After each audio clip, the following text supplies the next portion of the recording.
Sound on. Good evening, everyone, and welcome to tonight's Boys from the Baltic Star. We're doing a winter one-shot. We're going fantasy. I'm going to prove it to you because I managed to find this little fantastical sword thing. Where is it? Here it is. Look, it's a little sword. That's what they use in fantasy, isn't it, guys?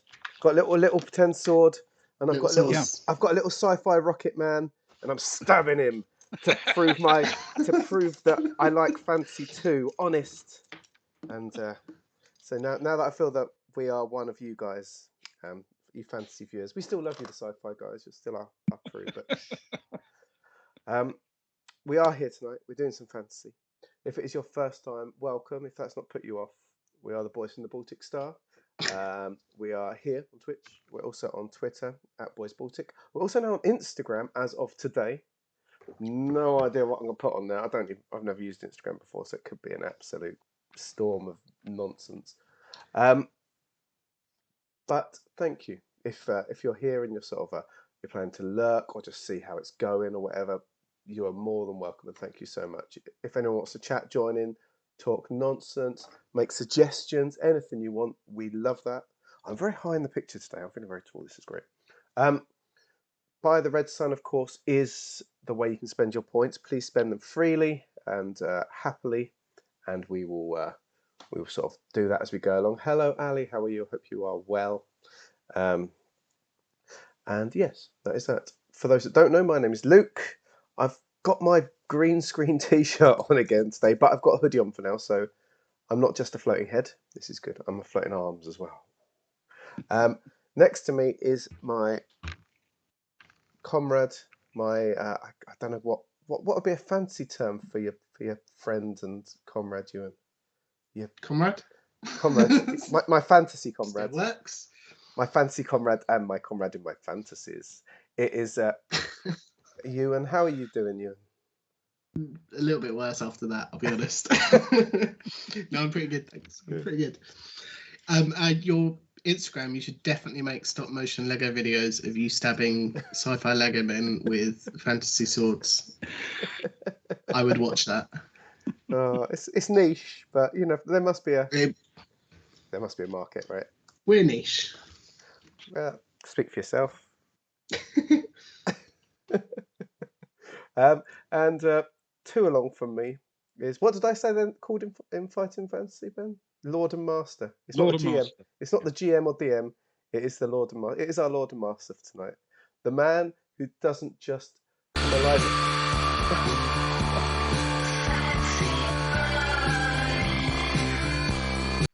Thank you. The man that doesn't just spend half the time in the Twin Peaks dream room. He spends his whole life there. Lord and Master Ben, good evening. How are you? How are you feeling? All right, thank you. Yeah, not too bad. And hoping this will be fun for everyone. Good. I think it will be. Well, will it be? Is it going to be? What's going on? Well, we'll find out.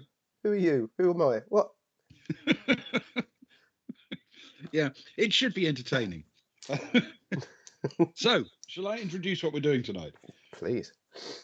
Okay, so back in the long ago, we're talking last century when role-playing games were a different beast.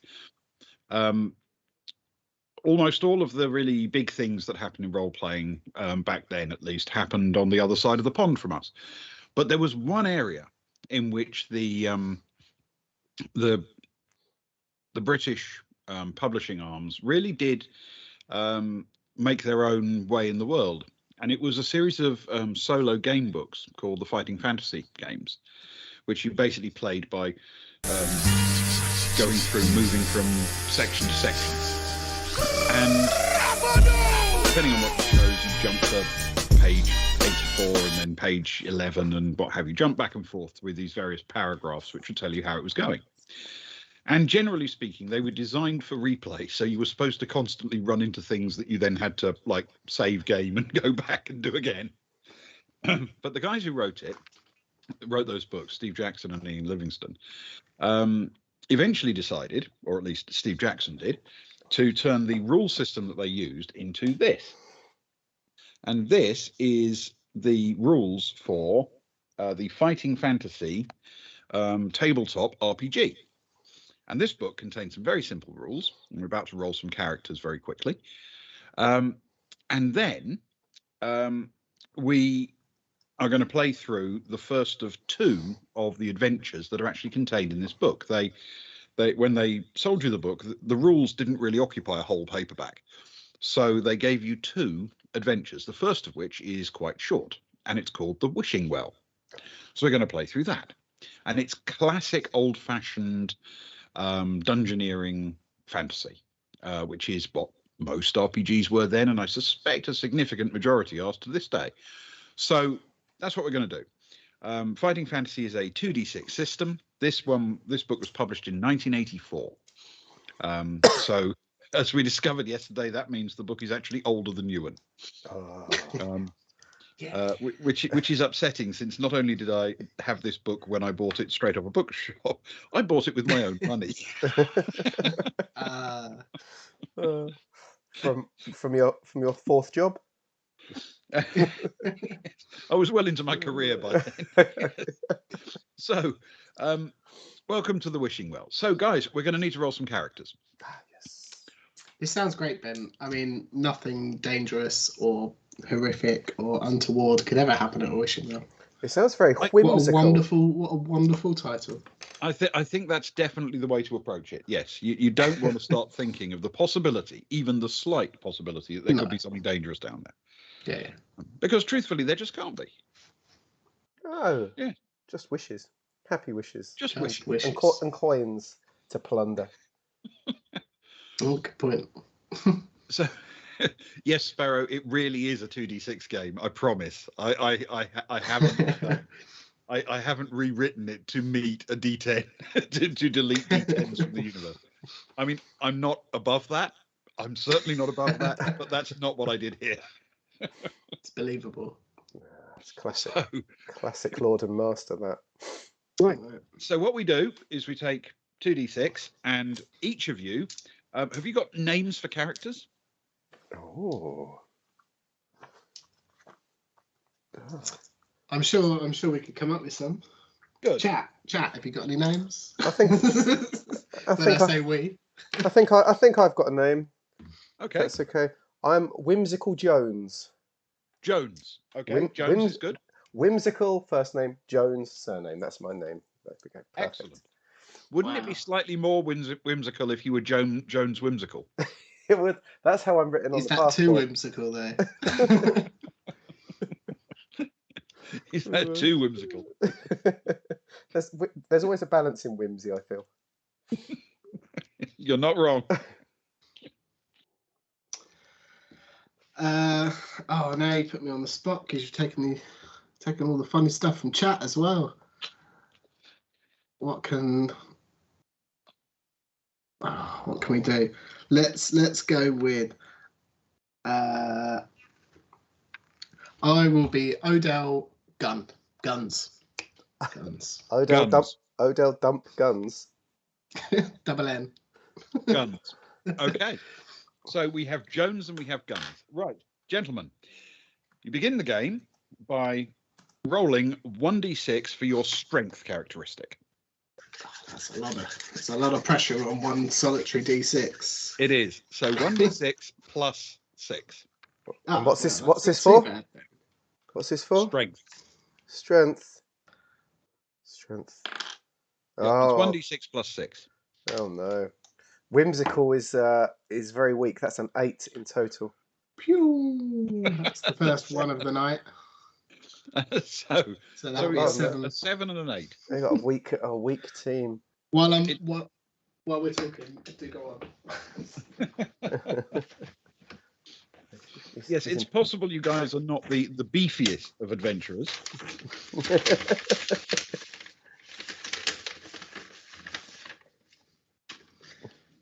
I need my dice rehab for that one. Oh yeah, get the dice rehab sticker on. Yes, I've got my dice rehab. I'm going to stick my dice on there as well, so you can get a bit of life. There we go. Do you put them down on the number that they rolled, or do you put them down on the number that you want them to roll? 6 up, man. Got to be 6 up. But that's my own thing. Everyone has a different way of using such things. Yeah, definitely. It is Sparrow. It's 6 month subscription stickers. You're only a month off that actually. You'll be getting that next month. You've got that. You've got a Grey Hill Bass sticker coming, and you've got a Boys from the Baltic Star sticker. I'll send them over, and you too will get your own Dice Rehab Zone sticker. You can stick your dice in to rehabilitate them. Okay. Then the next thing we need to roll is for stamina. Now, stamina is 2d6 plus 12. Oh, big. Big number. Big number. Hope the rehab zone's been Hopefully. good enough. Let's try it out. Oh, Oh, What you get there? very much nice. better. That's double sixes. Double Yeah. sixes? Double My goodness. sixes. I was feeling quite happy with my 8. So that's To make up for my Eight's fine one too. that's 20 stamina. Okay. This is good. I'll drink to that, Ali. So, yeah, 2d6 plus 12. Yes. Oh, not bad. Not bad, eh? Oh dear. I'm letting the team down at the moment, I'm afraid, Guns. Okay, and finally, the last characteristic you need is luck. All you need 1d6 is plus 6. Oh, which one to choose? luck. Well, that's bang in the middle. Yeah. Okay. Well, ish. Ish. Oh, very I lucky. hit it. Very lucky. Very Jones weak. is lucky. Very, very whimsical. Whimsy is always luck. Yeah. Very There you weak. go. Very lucky. Okay, so Frizz, broadly speaking, These both. strength, or skill, sorry, not strength. Skill is how good you are at doing things. So it's everything from combat to climbing a rope.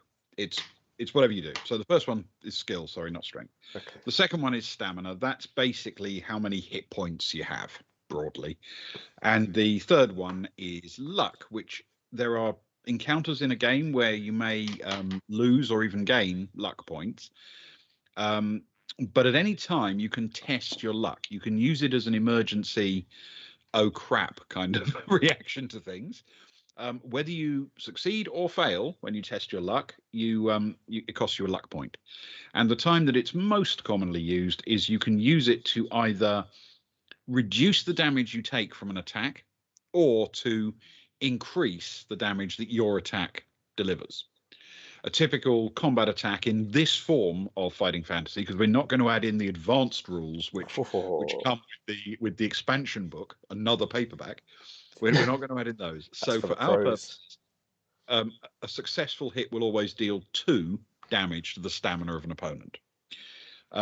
Some opponents you'll face might have multiple attacks, but that doesn't mean they get to attack multiple times. It just identifies how many of the PCs they can simultaneously attack. So effectively, if you have 2 attacks, it doesn't mean you can attack a person twice. It just means you can take on 2 people at once. If you are double teaming an opponent, then what you do is you all roll your attacks, the opponent rolls the attacks, and essentially the opponent picks which of you they are fighting against. If you beat their total, then you achieve a 2-point hit. If they beat yours, even if they beat both of yours, they only deliver a 2-point stamina hit against the one they were actually fighting. Okay? Yeah. Unless, of course, they have 2 attacks, in which case they could be doing that to both of you. So that's the basic rule.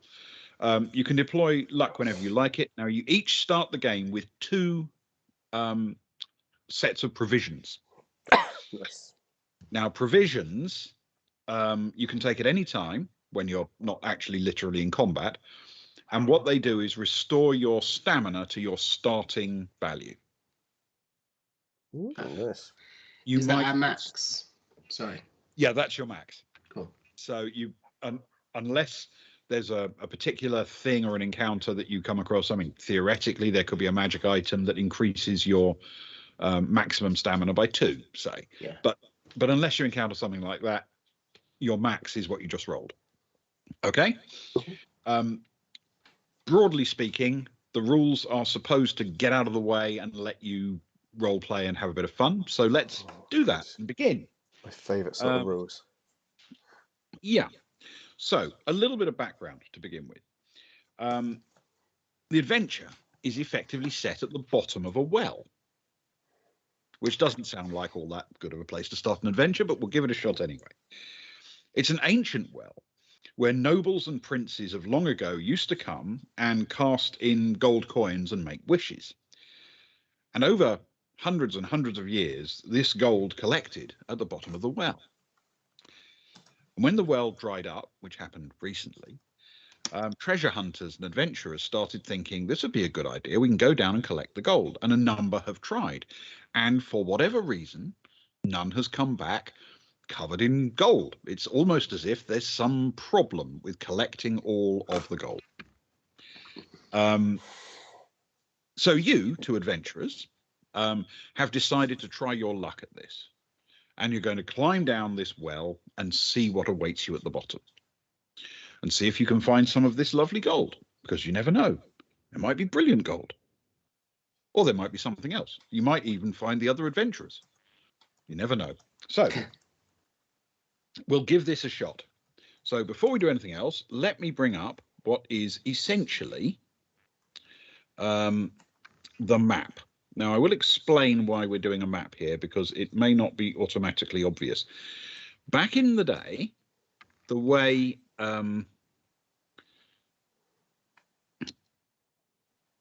these things were mapped was very distinctively players with pencil and paper, and that's great, really is.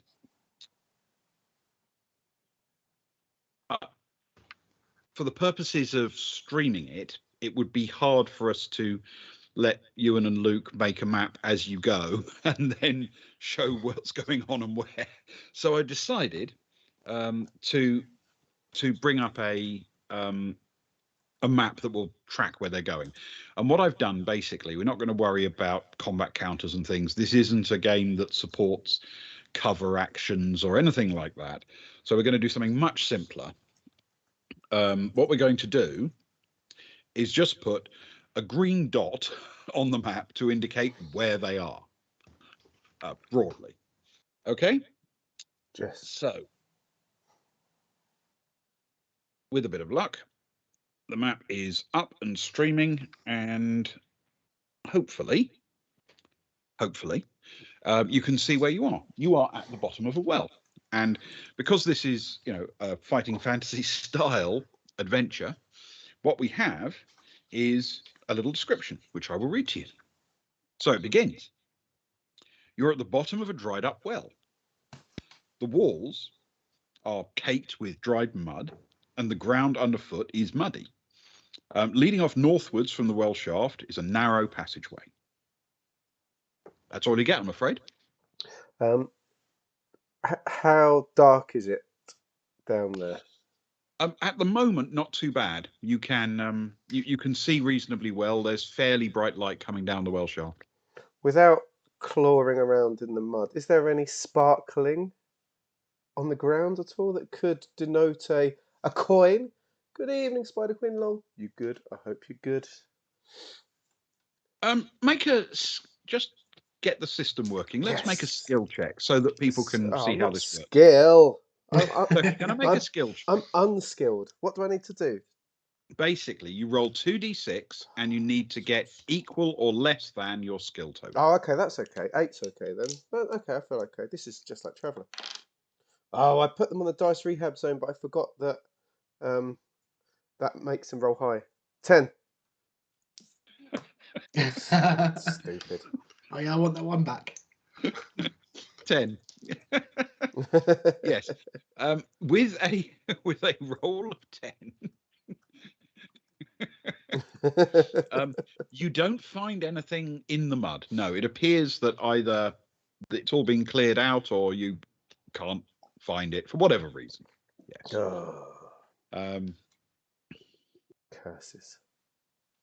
Curses. Noticing what's going on, Odell will pick a coin out of his pocket and flick it to the bottom of the well and just close his eyes for a minute and mouth something like it's making a wish. Seems wise. Yes. That seems like a wise course of action to me. Whimsical Jones will turn to Guns. It is Guns, isn't it? Surname? Yeah. Odell Guns. Odell Guns. You thinking of Odell Beckham? Turns to Odell Guns and says, feeling nervous about our adventure, my friend? Not nervous. I mean, it's unusual that there's no coin apart from that one at the bottom of the wishing well. I'll be honest. Do you truly believe in your wish? I'll tell you if it comes true. Well, my friend, please lead the way. How brave of you.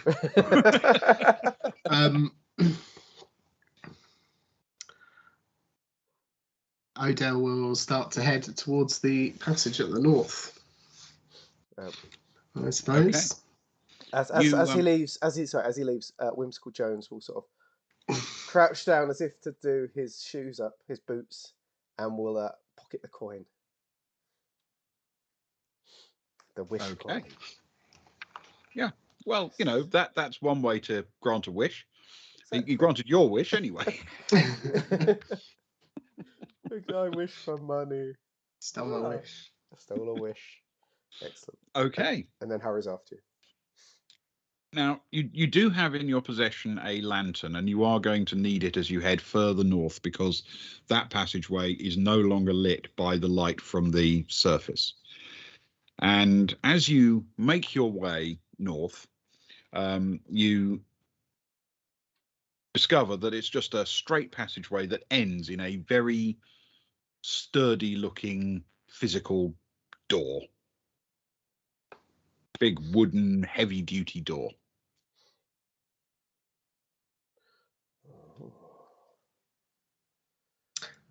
Have you?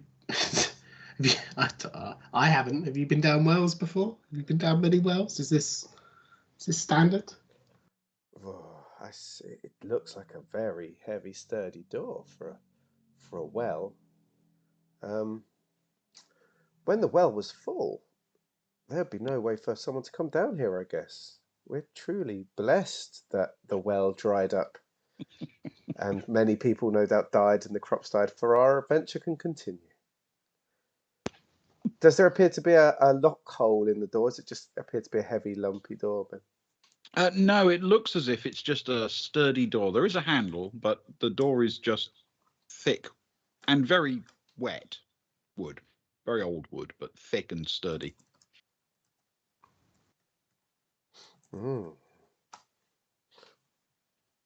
Well, maybe it would be a shame to end our adventure here, Odell Guns. Care to join me in trying to pull this beast asunder? I'm trying to get into fantasy words. Is that a fantasy word? Have I used it in the right place? Or... I mean, don't strain something, trying. Too late. My fantasy spleen is hurting now. I'd be very happy to join you. Just give me 1 minute, and Odell will put his ear up against the door. Can I hear anything? Can you hear anything? Rushing water, horrendous screams. The gurgling death throes. You actually can hear something very, very subtly. But to identify it, I'm going to need you to make a skill check, please. No. So 2d6 less than or equal to your skill. My skill. No, that's an 11. Oh wow. Okay. you can hear a sound, but you can't identify what it is. Okay. There's something making a noise at least on the other side. Shall we? Shall we? Odell grabs hold of part of the handle. And okay. And Whimsical will grab the other part of the handle, I suppose. All right. You operate the handle, and it appears that the door does not open. It's either swollen with water, or it's locked, or something, but it won't open. It was a fine day for an adventure. But, No, I said on 3, not.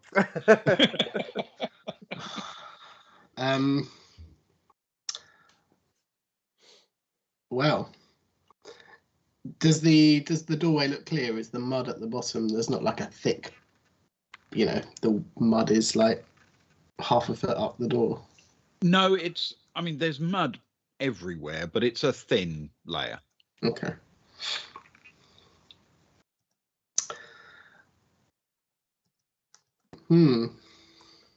That's a good question. Yeah, does it look like someone has been in recentish times, or does it look like it's been that way for many centuries?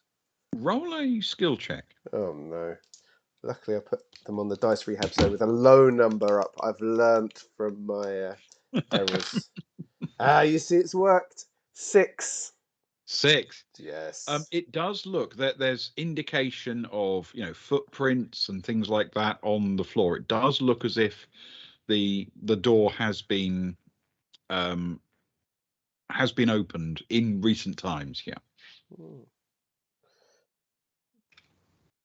Maybe a hammering upon the door, dear Odell, may beckon welcomers towards us.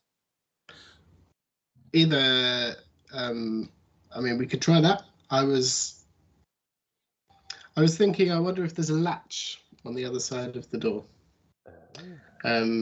It is tight fitting, you said, didn't you, Ben?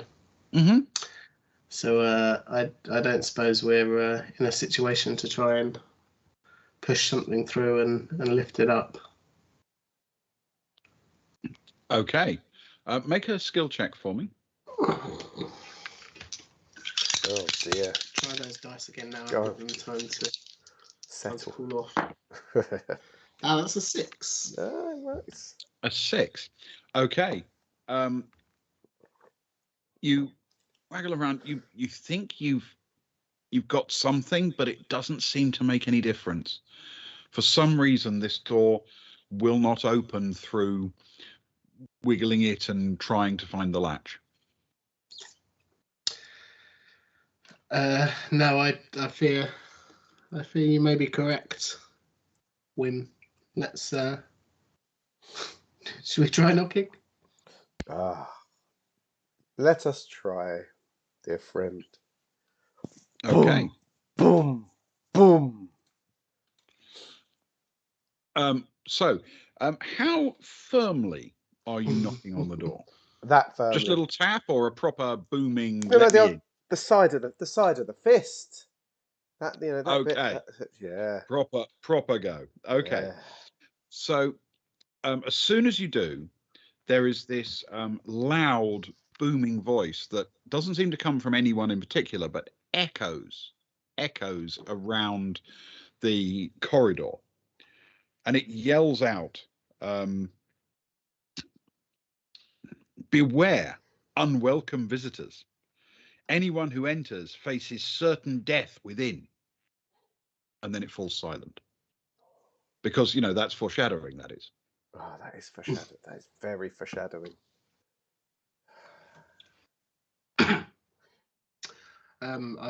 I assume from that we can guess, my good friend Wim, what happened to the previous adventurers who had made their way down this well.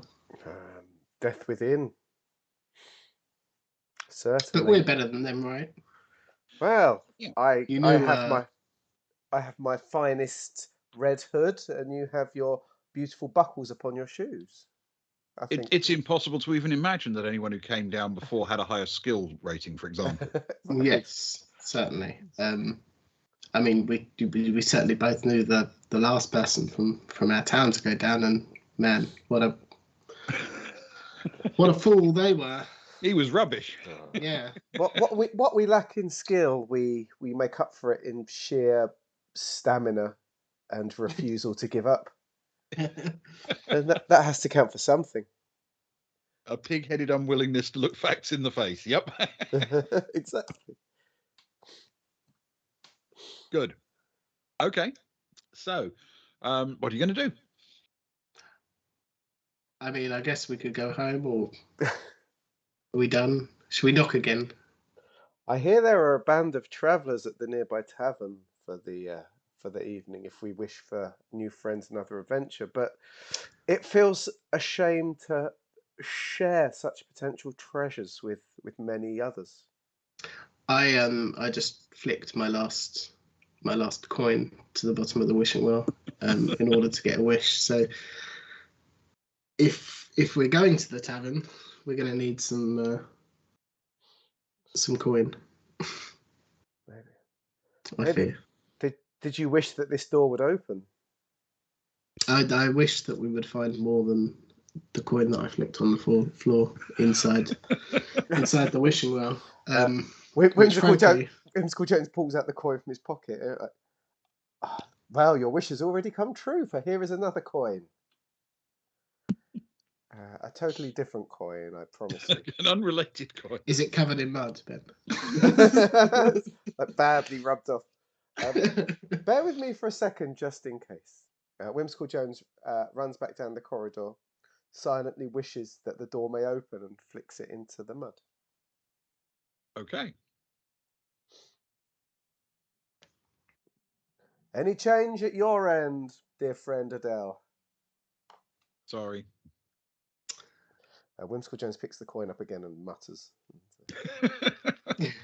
At least you get to keep the coin. Well, it's amazing how I came across it. It was just lying here.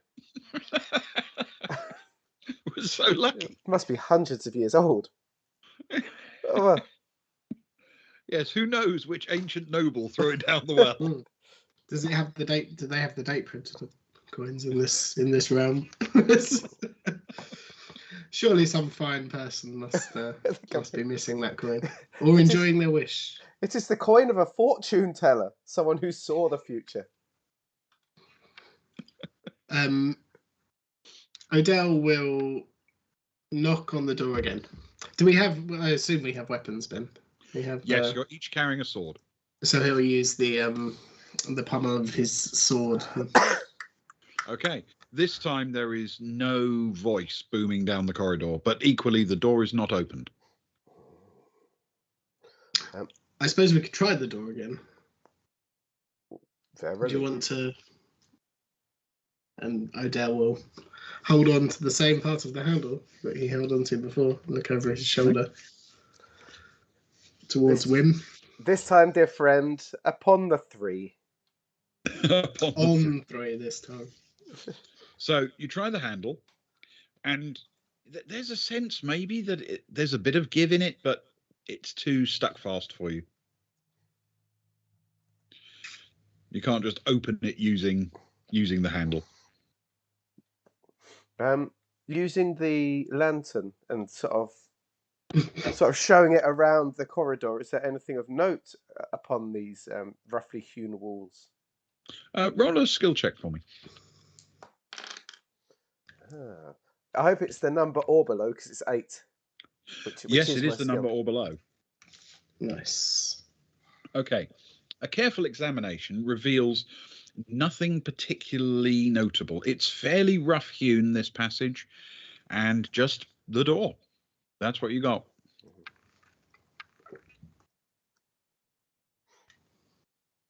Well, can Odell start feeling around or banging on with, again, the butt of his sword on the walls to the left and the right of the door, that corridor to the left and the right of the door? Yes, absolutely. Yeah.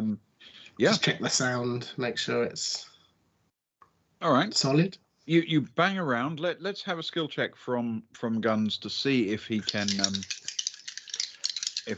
tell anything interesting from the sign. Nope. That's a 12. They can go to the repeated and enthusiastic pounding on the shaft fails to produce anything of interest. While he's doing that, can Whimsical Jones just push against the door, please? How firmly? Very firmly. Okay. Can you roll a skill check for me, please? I can. It's an 8 again. 6 and 2. An 8. Okay. Yeah. As you push against it firmly, it finally sort of starts to budge, and you only just catch yourself from falling into the room and falling face first onto the ground. But indeed, you do just manage to catch yourself, maybe using fingertips as well, just to help you stay upright. And finally, the door swings open and reveals a room on the other side. And this room. Dear Wim, I think I've got something here. I think it's there's definitely a release there. Thank you, dear friend, for helping us through. I couldn't have done it without you. So this room is rectangular, and there are closed doors on all of the other 3 sides, the north, the west, and the east side. And it's full of birds flying around. There are a large number of birds flying around the room. As you enter, all of the birds fly off into one corner, the top left corner, the northwest corner, effectively, and nestle into the beard of a man sitting at a table. He is short and stocky, very well built, and his long beard stretches from his chin all the way over the table. It's as if the beard is a tablecloth. That's how much beard he has. He is picking small round objects from a pouch and popping them into his mouth. They may or may not be nuts of some kind, but that's what they look like. And as you enter, he raises an eyebrow quizzically.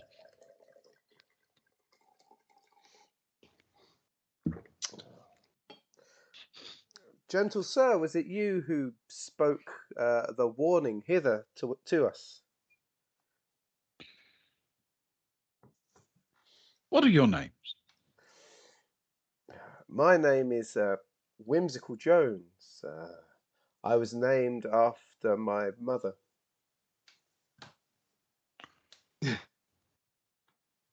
Mother Jones.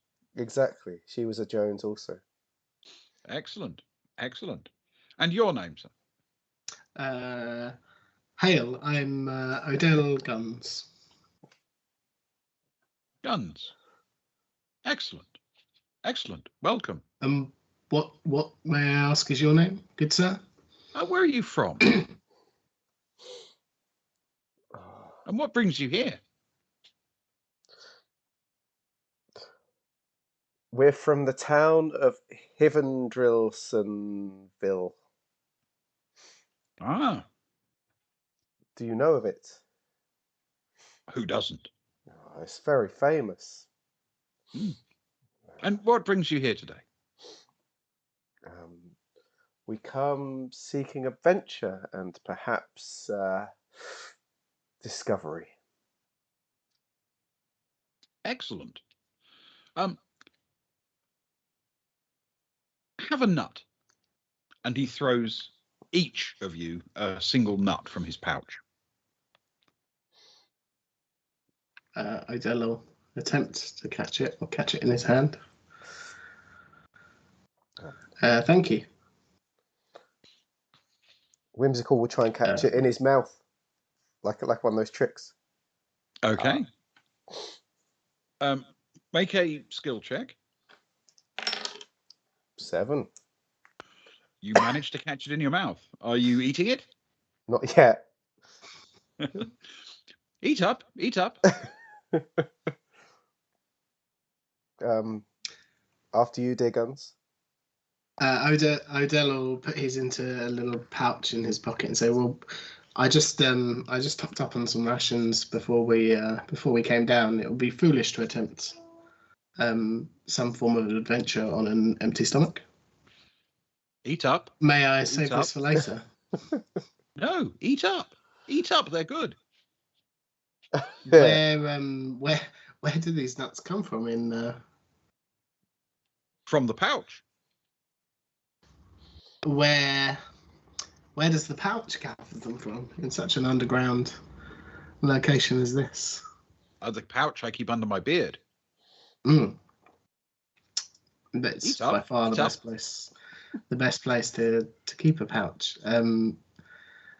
If you insist, and Odell will take out the nut, put it in his mouth, and fake chew it. Okay. Make a skill check to see if you can deceive him. Oh, great. That's an 8. He doesn't fall for it. Eat up. I'm just savouring it. It's such a sweet, nutty flavour. He sort of folds his arms and watches expectantly. And I'll continue to fake chew for a little bit longer. Which sorry, my apologies. Which door would you recommend? He just stares at you with his arms folded. Whimsical Jones pauses, for he has oral allergy syndrome, which means certain nuts indeed cause an allergic reaction, and therefore he is slightly concerned. But he carefully takes it out of his mouth and tries to bite it, cleave it clean in half with his teeth. Okay, that's achievable. It's a reasonable sized nut. And he looks inside, with half of it inside of his mouth, the other half in his finger. He looks at the nut. Does it look like a regular nut, a nut that I would recognise? You're not familiar with it, but it definitely has that nutty sense to it.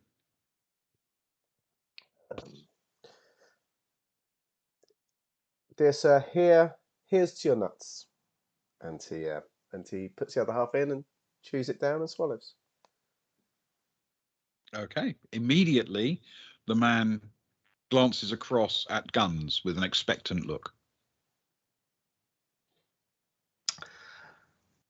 You will of course forgive me if I'm somewhat cautious about food from strangers who live at the bottom of a well. But my friend seems okay. He'll wait 5 seconds, still like nut in cheek, and look over at Jones. Waits a little bit longer and then eats it. Okay. You've both gone so far as to swallow the nuts. Can you each roll 1d6 for me? Yeah. I got a 3. A 3? And I also got a 3. Okay. The nuts appear to be tasty and perfectly pleasant, and don't seem to give you any kind of poor reaction. And as soon as you've taken his fare, he begins smiling again and says, so excellent. So how are you doing? What do you want? Can I help?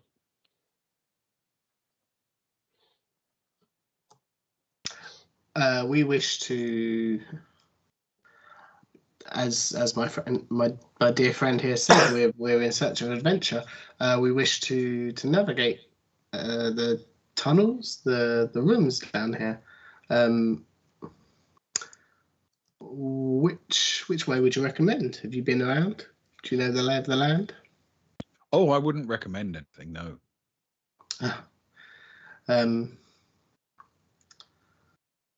I see. This room. You like this room? Do you live here? This is my room. And a fine room it is. Would you care for some rations or some food other than nuts? Perhaps some ale to wash down your nuts. We come reasonably well supplied. Well, thank you. In exchange for As I said, a lovely sweet and nutty nut. And I'll pass him over my ale skin, wine skin, whatever Okay. it's had about me. He enthusiastically takes a swig and hands it back. He seems fairly relaxed in your company. In which direction did the last person to enter this room come? When did the last person come?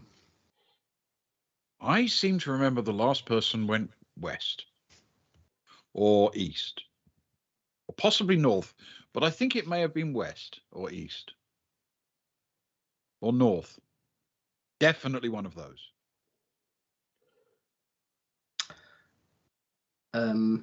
That sounds believable. Most definitely. What are you doing down here in seeking? What are you seeking here? Well, sometimes I sit here and I think, and sometimes I just sit. Odell sort of turns his back and looks over towards Whimsical. Just sort of rolls his eyes a little bit, walks towards him, and turns back round again. Dear fellow, do those birds always flock to you when newcomers enter the room? They are alarmed by strangers. It's a fine flurry of feathered friends you have. Do they want for anything down here? Well, it turns out you have to be careful to keep them out of your nuts. Now there's a clip, Sparrow. I can. Have we? Do we know your name yet? Have we asked your name? For reasons that I do not fathom myself, people call me Thrushbeard.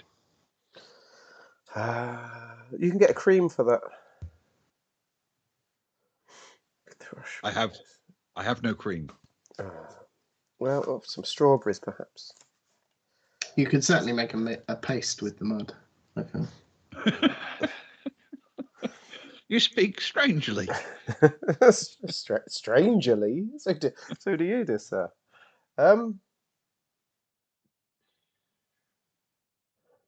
If we were to carry on our journey, dear sir, would you offer any advice or any input as we left this room?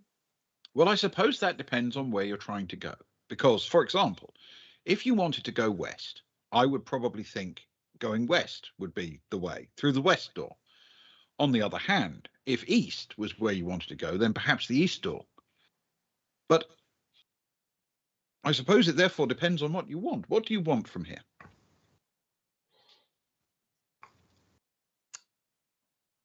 What did we come down for? We came down for. We want to follow in the footsteps of the long lost wishes. We wish to forge forward to find treasure and answers and a newfound lust for life. Ah, you seek the king's chambers. Can all those things be found within the king's chambers? Oh, I have no doubt. Now, the king's chambers, though I have not seen them myself, they do say that in order to enter them, you will need a crystal key. Have you ever seen this crystal key with your own eyes? I have never seen it with my eyes. You don't happen to have a crystal key on you, then, I suppose. He sort of pats himself enthusiastically to see. No, I've got some nuts. Would you like a nut? Could I have a nut for the road? Could I take one for later? Oh, of course. And he flicks you a nut. I'll catch it and put it in my ration pouch. Apologies, Whimsical. You were saying? Your thrushes, have they ever happened across anything in their flights? Well, I don't really know how to speak to them, so I couldn't tell you.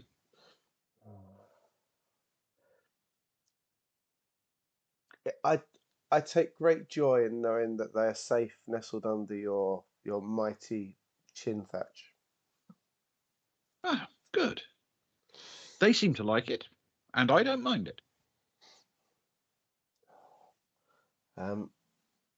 If we were to go towards the kingly chambers, do you know which door would be a good start upon our way, or are they all equally as viable?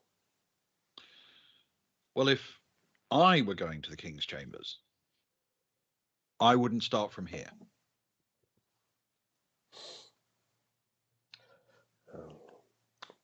Where would be a very good place to start? Oh, well, I suppose somewhere really close to it.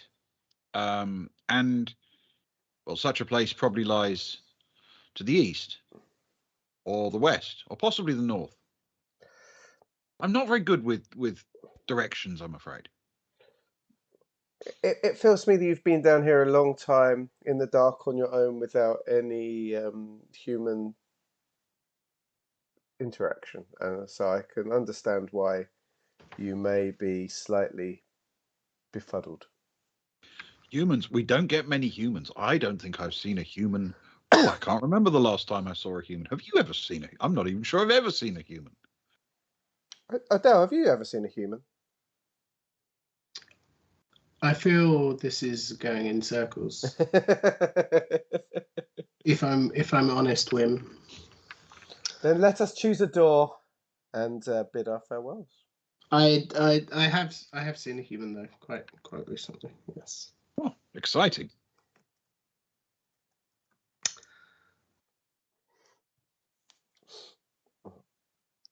Where would you like Pick to a go, door. dear Guns? Well, do all the doors look the same? Out of character. Yeah, pretty much. Just regular doors. It's only unusual that you find them at the bottom of a well shaft. Sure. And you can't recommend a door, I suppose, good friend. He's tried his best. He can't really help, I'm afraid.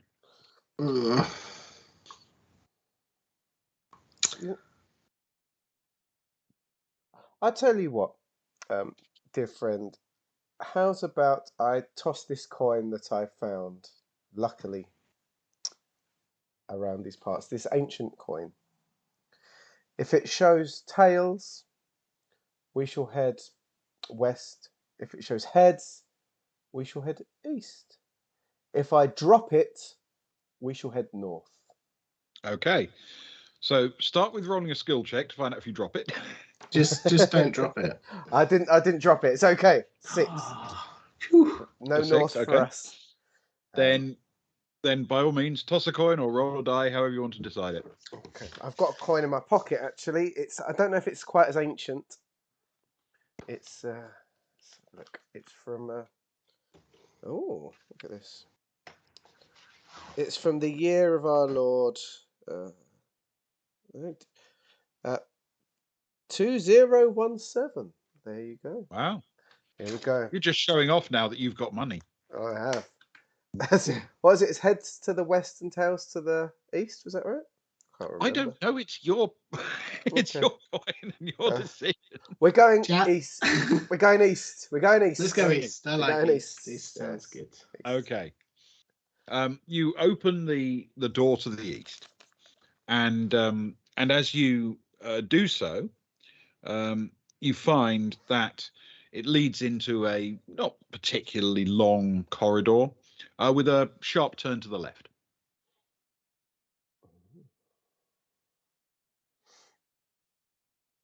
Holding up the lantern, is it of a similar wall quality to what we've seen before? Nothing new, nothing out of the ordinary. It's I think arguably just a little bit smarter.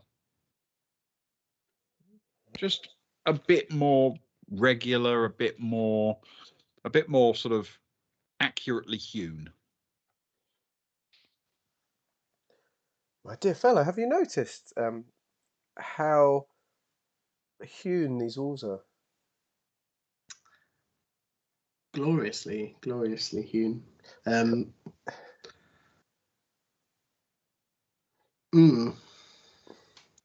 Is there anything of note down the corridor other than Not that you the can see. well-hewn walls?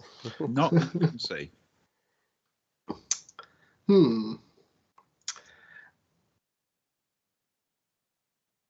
Now, Ben, being fine adventurers such as we are, perhaps not the most skillful, but certainly well-aged, experienced adventurers, would either of us happen to be carrying a 10-foot pole?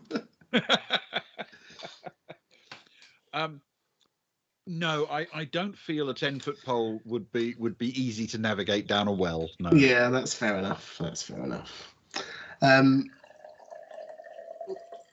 Would you like? Shall I go first, good friend?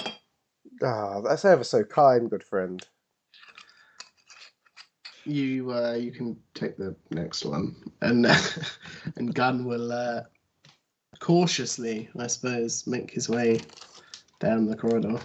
Down the corridor.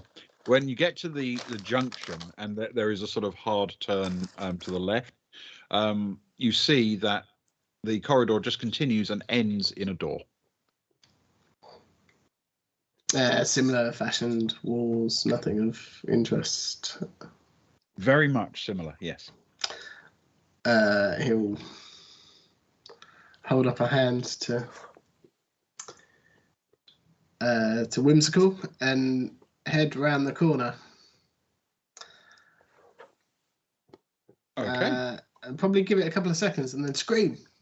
A blood-curdling scream. A blood-curdling scream. Good. As much as he can. Then stick his head around the corner and see if there's any reaction. I think Whimsical is cowering. Cowering heroically. It's all clear.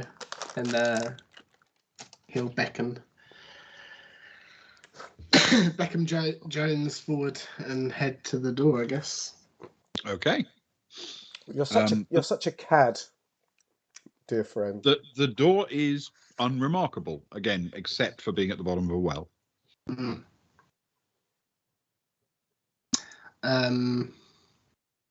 I'll try the handle. Okay, it opens immediately.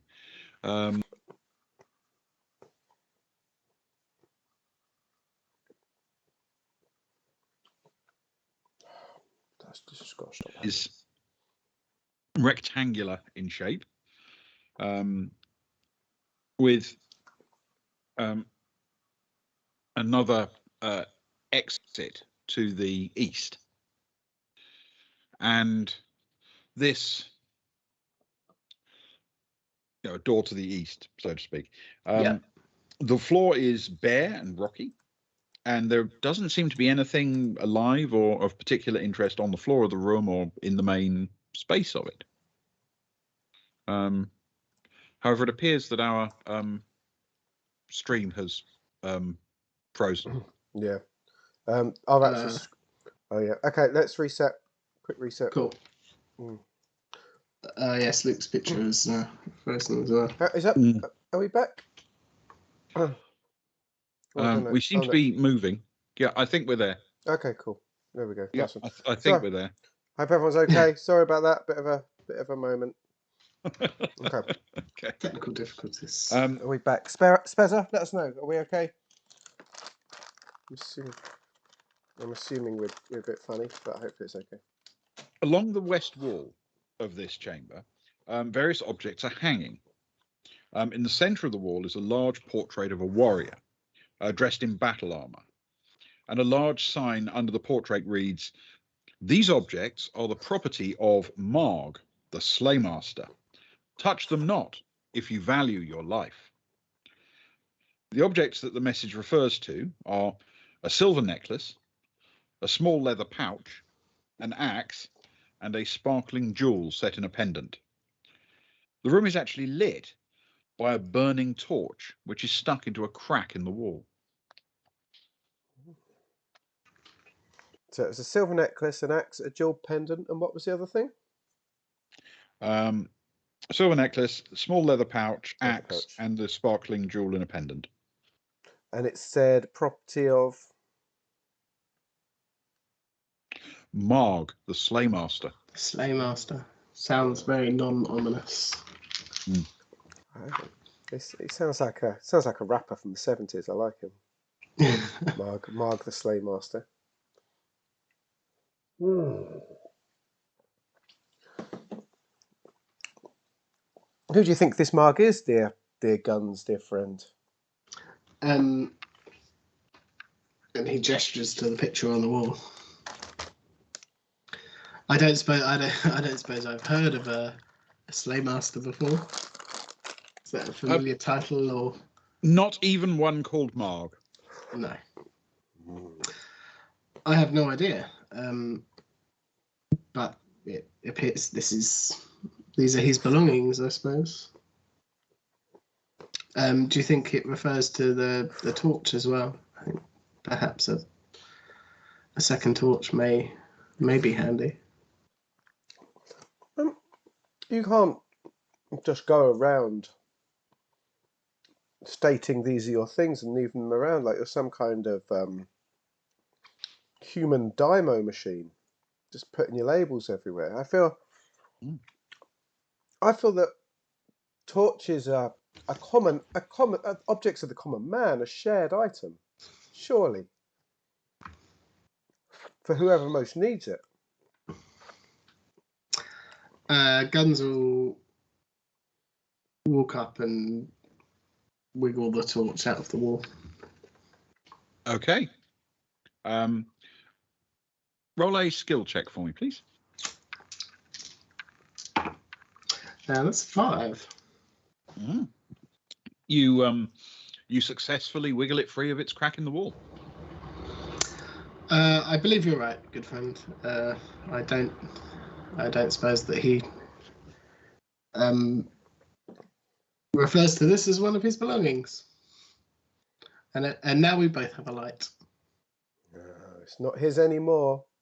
If I remember, the law of the well is possession is indeed 11/12 of the well law. Speaking of which, Whimsical goes over to the 4 items to get a closer look. Okay. As you approach, you start to hear a sort of deep rumbling sound, which gets progressively louder the closer you get to these items on the wall. Guns backs away towards the door, I assume. Did you say it was on the west wall? Yeah. Yes.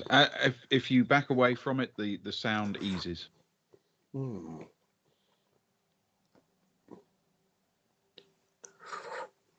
If we're against the wall, how far away are we from the items? Oh, a handful of meters. Okay. Whimsical takes a step of about a meter. Okay, you start to hear the noise again. How loud is it, or like what is the feeling at this point? What is the? It's a sort of low rumbling sound. Yeah. Whimsical takes one more step. It seems to get louder. I mean, there certainly could be a key in that pouch. Gun shouts from the other side of the room. No, could, dear friend. I worry for a trap or a terrible end to my life if I reach the table. However, what if I were to and carefully Whimsical pulls out his sword and attempts to hook the sort of leaning there without moving his foot. As he moves his sword closer, does the volume increase? Yes, it does. Oh, oh! It is any presence, dear friend. It is not just I with my fancy feet, but anything nearby. I have an idea. Pass me your nut, dear friend.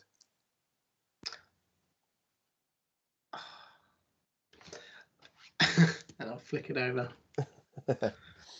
Can I?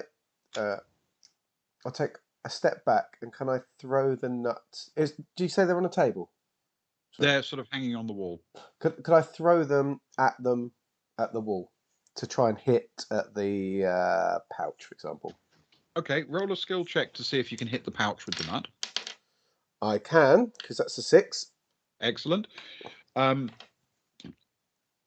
As the nut flies towards, the rumbling gets louder and louder and louder. When it actually hits the pouch, this insanely loud siren sounds in the room. And as it fades, you can hear the sound of running footsteps coming seemingly from the walls in all directions.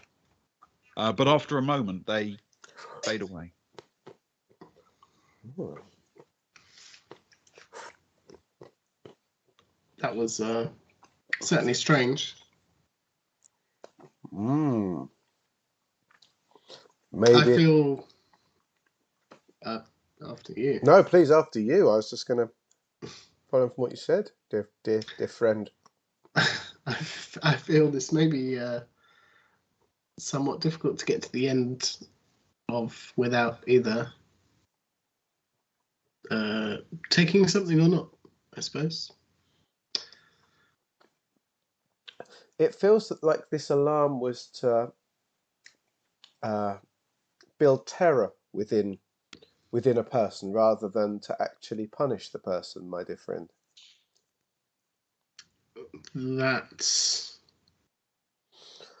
That could very well be true.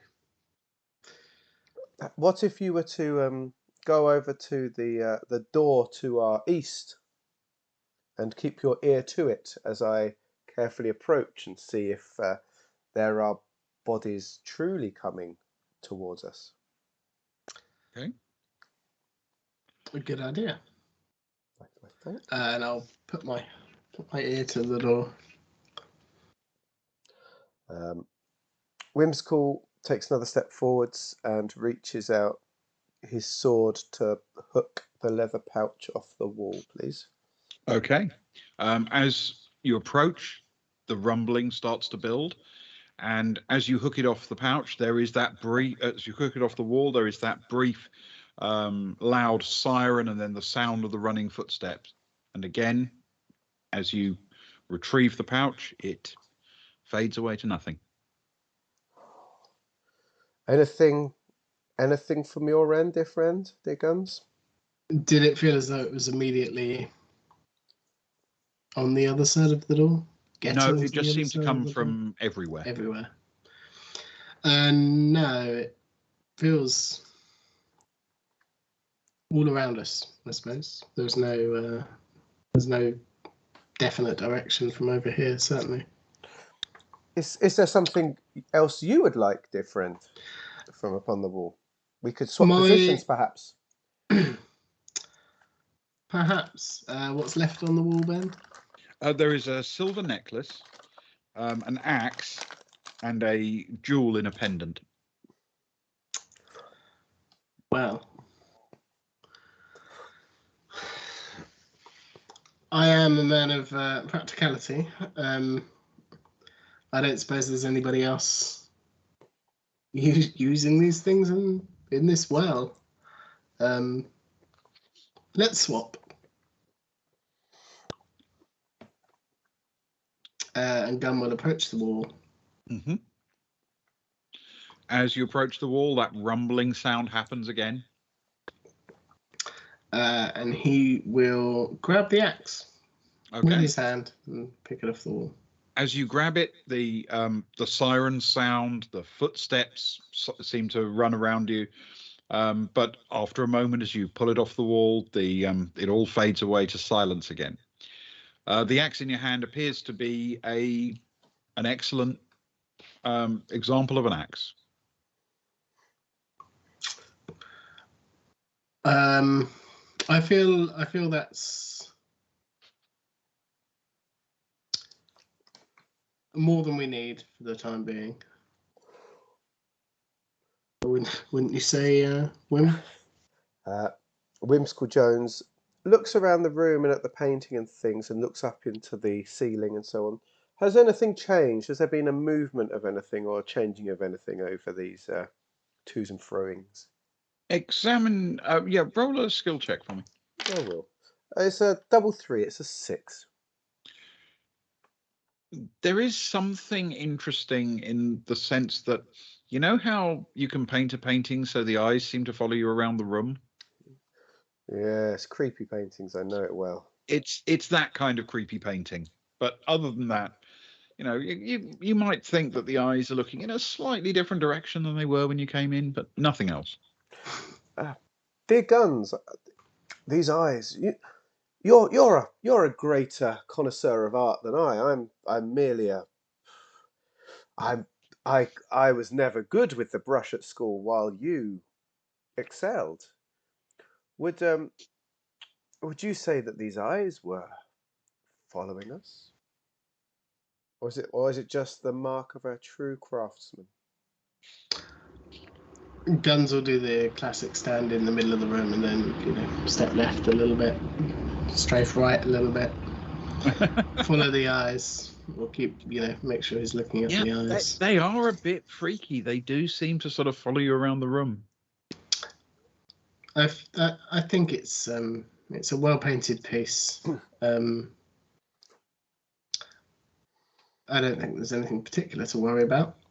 I could perhaps look behind the painting and double check, make sure for you. To put my mind at ease, dear friend, to look behind the painting or to stab the eyes would certainly put my mind at rest. I mean, I don't want to ruin such a fine work of art. It's quite creepy, dear friend. It's put me off my rations. Guns will head back over to the wall. He'll pick up his nut from the floor, put it back, dust it off a little, mud it off a little bit, and put it back in the ration pouch. And can he use the axe to lift the painting at the bottom away from the wall? Try and leave it on the wall. Yes. It is hung fairly crudely on a hook, and looking behind it, it appears to just be a painting, albeit a slightly creepy one. Nothing written on the backside? Right, not. Just a painting. I didn't know it's that kind of painting. The backside. No. Cheeky. And he'll think twice about it, and he'll hang the axe back up on the wall. Okay. Even putting the axe back makes the rumbling sound, the sirens and everything else. But once hung there again, everything fades away to silence. I'm not sure there's much more to be had. There's nothing else around the room, is there? It feels not visibly, no. Feels odd, unless of course you'd care to destroy the painting. First, let me look. It bothers me not. First, let me look within my pouch, dear friend. Okay, you open the pouch. There's a gold piece in it. Oh. Now I have 2. I put my second gold piece in the leather pouch and put it upon my person. Either it's over my shoulder or tied around, however the leather pouch is to fit. Mm-hmm. How fortunate I am, dear friend, for I am getting richer by the minute. Excellent. It's been a glorious day. Superb. All right. It's only just begun. Are you sure you're not one for jewellery? Maybe you're that girl who you gaze at coquettishly, who you are wooing. Surely she would want one of these. She seems more of a simple kind of girl. Not one for finery and pomp and circumstance, I suppose. That's not the right word. she's not the queen. Much more simple tastes. I feel those are where they belong at present. Very well. To set my mind at ease, dear friend, would you turn the painting around, take it off the hook and turn it around and place it upon the floor? For its eyes have truly given me the willies. Is it hung on a hook, Ben, or is it hung on a string? It's hung on a hook. Yep. Oh, so I can't even just flip it around to the wall.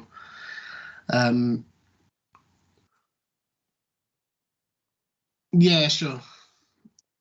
Guns will remove the painting and lift it off its hook and turn it around and plant it on the floor facing the wall.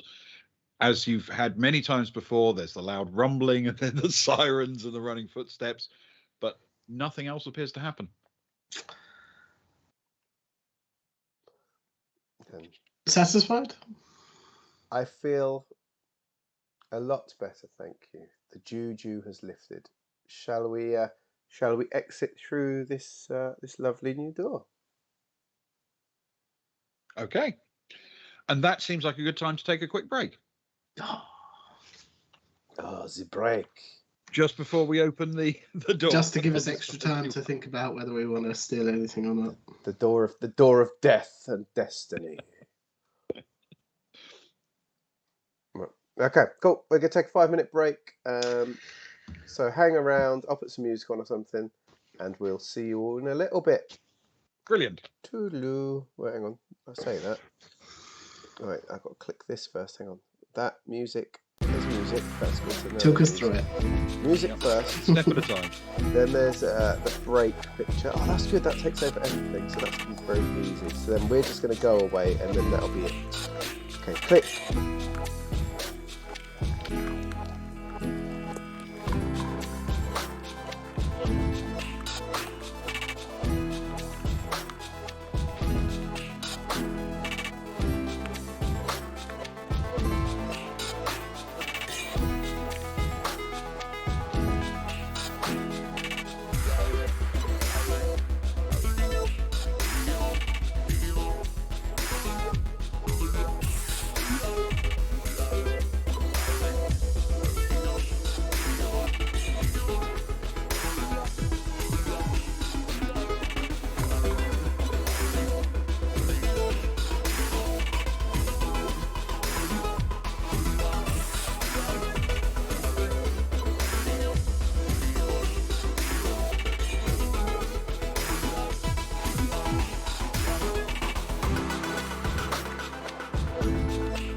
Voices about the voices that's gone, that's gone, that's gone. To Fantasy Greyhill. I miss him tonight. Okay, where are we at? Master Ben. Hello, everyone. We're Boys from the Baltic Star. Thank you for joining us. We're doing some fantasy tonight. Fantasy one shot with Whimsical Jones and Odell Guns down a dirty old well shaft. What was it, Ben? Wishing well. A wishing well. A wishing well. A wishing well of happiness. No doom whatsoever. No doom. The wishing well of Marg the Slaymaster. That's personal wishing well. The door that you open on the east of this chamber turns out to be a double door, and there's another one immediately the other side. However, on opening that, you find yourself in another rectangular room. And if I just do that so we can keep people up to date. Oh, no. The room is bare-walled and completely empty. It's roughly square and it has rocky walls and floor, much as you'd expect.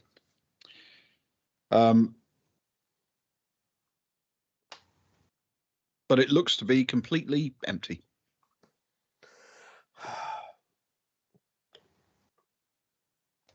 I feel we have taken the wrong turn, dear friend. Yeah, there's nothing here. Shall we? Guns gestures back towards the set of double doors. Let's go. Why not? Let's go. After you. After you. Okay. Oh yeah, it's my turn good this friend. time. Oh, okay. To go back into the unknown. You're so kind. You're so kind. You're so kind. Thank you. Whimsical Jones heads through the double doors, if that's okay. Yes, absolutely. Can he grab the creepy painting off the floor, please? Yes. Yeah, and you know what happens. There's a whole load of sound effects that go with that, but yes. And then Sorry, go on. No, carry on, please. You're seeing something. That's important. Seeing it. Seeing this happen is less important. Guns will walk over and take the axe and the pendant from the wall. Okay. And put the pendant on. Oh. The jewel pendant, was it? Okay. You look very fancy, dear friend. Oh, why, thank you. It's befitting of such a man. I suppose we head back. All right. You head back through, and where are you going to? All the way back to Thrushbeard? No, looks like there's nowhere else to go but all the way to Thrushbeard. Does Okay. indeed. All right. You find your way back to Thrushbeard, and with little messing around, he seems very happy to see you. Ah, yes, friends, welcome. We've bought you a gift, dear friend. This wonderful painting. Please excuse the creepy eyes. I hope you can find many hours of pleasure gazing upon it. Oh, thank you. And he takes it and rests it against the wall, facing the wall. Do you know the Slaymaster? Are you familiar with them? The Slaymaster? No. The wizard, of course. Oh, you'll have the key. The wizard? You'll have the key now. Oh, we have a key. What was the key made out of again? Crystal. You'll have got the crystal key from the wizard.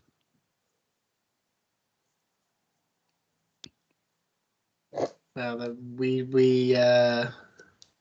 didn't see a wizard in that direction. Is that where the wizard resides? That's where his chamber is, yes. Which chamber is his? Oh. I think it's to the east or the west. Or the north? It could be the north. Mm.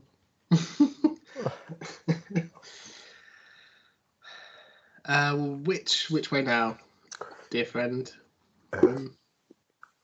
Let's go Unless north. you want to head back and try and find the wizard. Let's go north, dear friend.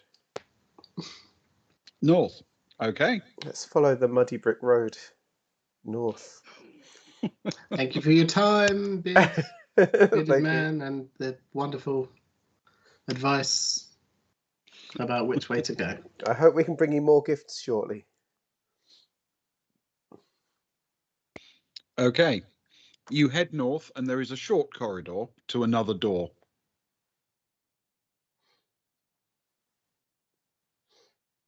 Okay. So, Whimsical will go first this time, pushing upon the door, if that's okay. Yes. You push on the door, and it immediately opens without any hesitation.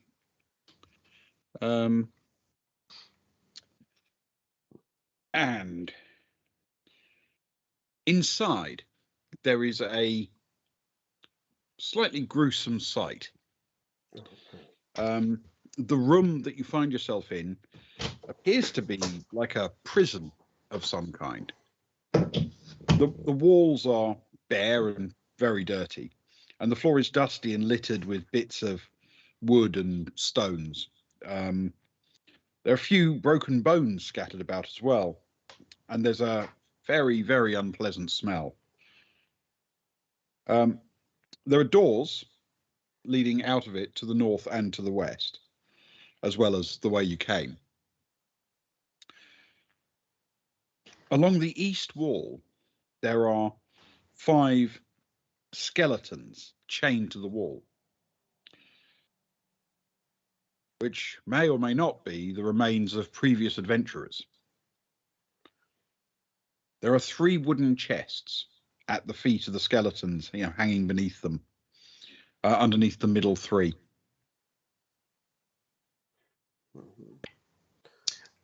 Do you think they're the last people to steal from the Slaymaster? If Garg the Slaymaster is not a 1970s rapper, then he is probably a Slaymaster and enjoys slaying, and these do appear to be slaying. Whimsical's could reach down and take a bone off the floor, if that's okay, Ben. Okay, yep, Any old- it's any a old bone. small, dirty old bone. Thank you. Small, dirty old bone. That's good. Thank you. For broth?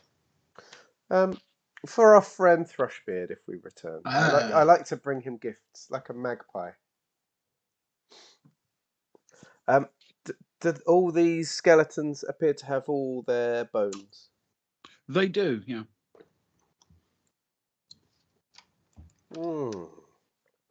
Do we gaze upon the chests, dear friend, or do we fear them? 3 identical chests, then? Mm-hmm. Perhaps we should attempt to see if they're of any danger to us before we just go ahead and open them. But I feel we've come this far. We've stolen from the great Slaymaster. I mean, what more danger could 3 chests be? No, that is very true. Whimsical Jones takes the end of his sword and goes to the right-hand chest, if that is okay, Ben. Mm-hmm. Is it a chest with a key lock? How are we looking? Is it fastened or is it? They all appear to be locked with keyholes. He'd like to, from a distance, tentatively poke the end of his sword into the keyhole, just to check for the solidarity of the chest, I guess. So which chest are you aiming for? The right-hand chest, please. The right-hand chest. It seems to be locked and sealed and solid. but it's not a particularly fine workmanship chest. You could probably get it open with a bit of effort. You have the axe, dear friend. Axes are beautiful for this kind of skullduggery. But by all means, be my guest, and he'll pass the axe I thank you. over to Jones. Whimsical Jones will hoik the axe down against the lock of the right hand chest, please. Okay. Make Make a skill check, please. Oh, that's a good skill check. That's a 3. Wonderful. Best check Okay. of the night. The chest seems to spring open. I mean, not the lid fly open, but the sort of the thing just seems to shift a bit, like it's openable.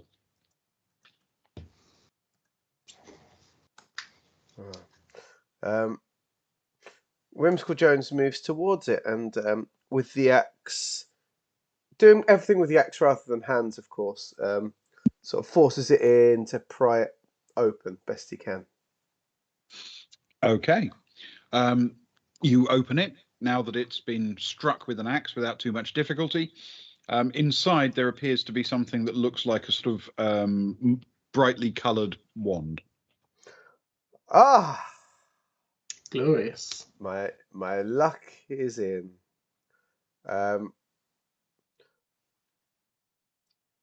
Whimsical Jones picks up the chest on the outsides and tips it upside down to shake the wand onto the floor. And then would like to take the wand within his right hand, please, and gaze upon it. Well, we've got to do a couple of things at once here. When you pick up the chest and turn it upside down, something seems to move inside the chest. Okay. As if there's something else inside there that you haven't seen yet. And the wand does indeed fall out onto the floor. Okay. Whimsical Jones startles a little bit at this extra thing and sort of turns a bit towards Guns with the chest facing him and saying, Can you see anything with your strong eyes, dear friend? Have I missed something? What do your eyes see? Have I missed something within? Okay, if you want to roll a skill check to see if you can investigate inside. That's a 7. A 7. Okay. You discover there is a small secret compartment hidden in the bottom of the chest. Well, of course, as with all treasure chests, of course, my dear friend, and he'll fiddle around inside a little bit and then gesture towards the chest. Voila. Okay, opening the secret compartment, it contains 3 gold pieces and a small glass vial with a colourless liquid in it. I believe these belong to you, my good friend. Your gold kind. Is surely flowing well today. I have 5 gold pieces now, a colourless vial, and a golden wand. Right. Now, meanwhile, you have picked up the wand, haven't you? Yes, please. In your right hand, you said. Sure, why not? Well, it's up to you, but right hand seems plausible. Why not? It's 50-50 chance. Yeah. It's the one that you have facing to the south, or possibly north or west. Anyway, it's that one. As you are enjoying your good fortune and picking up the wand, it suddenly seems to become flexible in your hand, and in just a moment, it turns into a snake, which immediately bites you. So please take 2 points of stamina drop.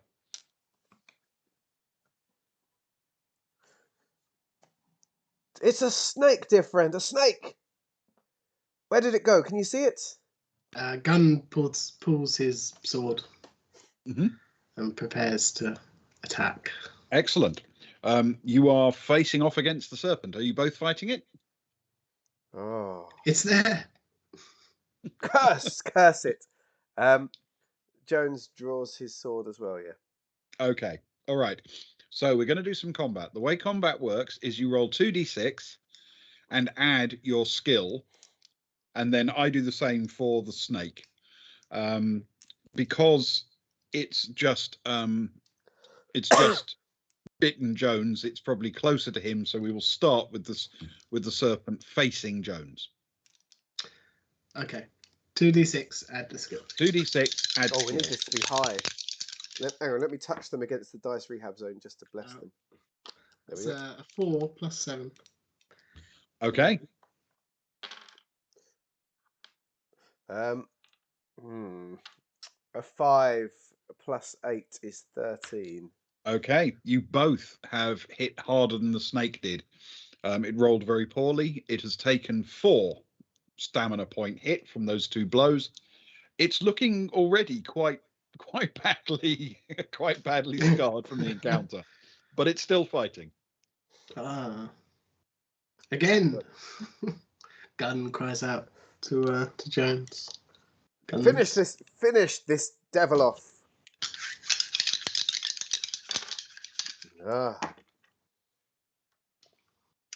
Once again, Oh, no. another 4. Not rolling so well.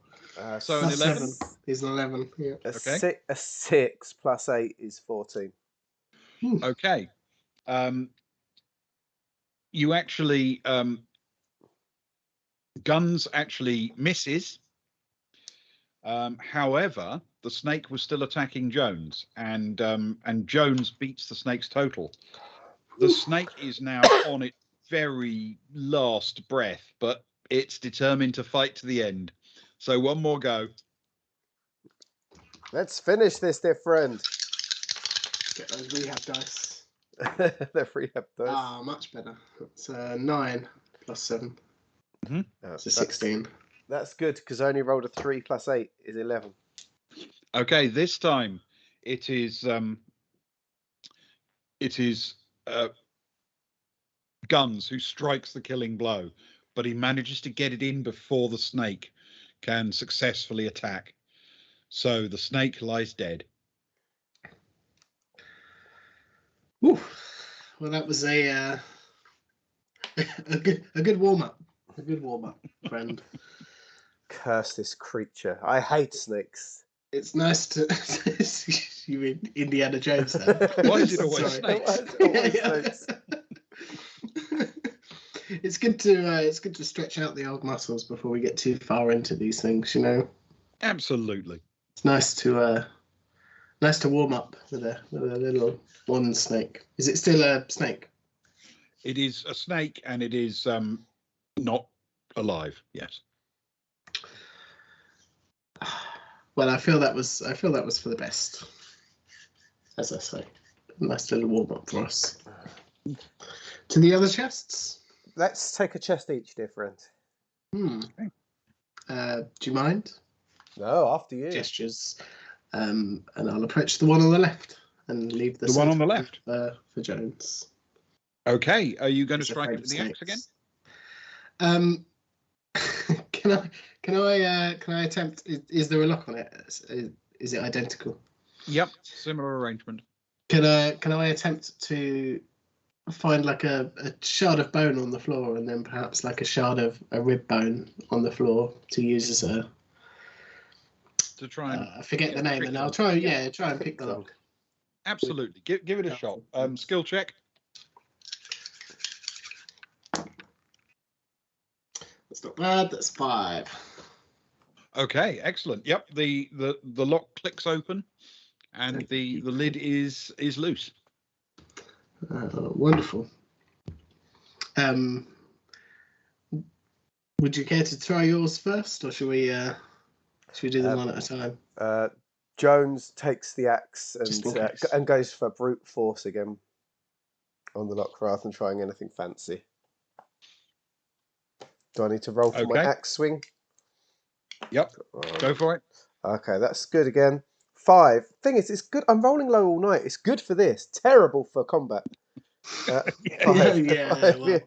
It's a mixed bag Yes. tonight. Right. Okay. Again, your ministrations work perfectly, and the lock picks open. Whilst that's going on, can Guns pocket the 2 bits of bone? Sure. He'll consider them reasonably lucky, I suppose, that managed to work. Yeah. Quite right. On 3. 1, 2, 3. Whimsical kicks it open, sort of thing. Do you know what I mean? Like kicks it over and open to see if anything falls out, rather than touch. He's once bitten, twice shy. You know. Okay. You're opening them together. Yeah. Yeah. Right. So. Ben's face then. Oh no! Many snakes. We'll start with Guns then. You open it and see in the chest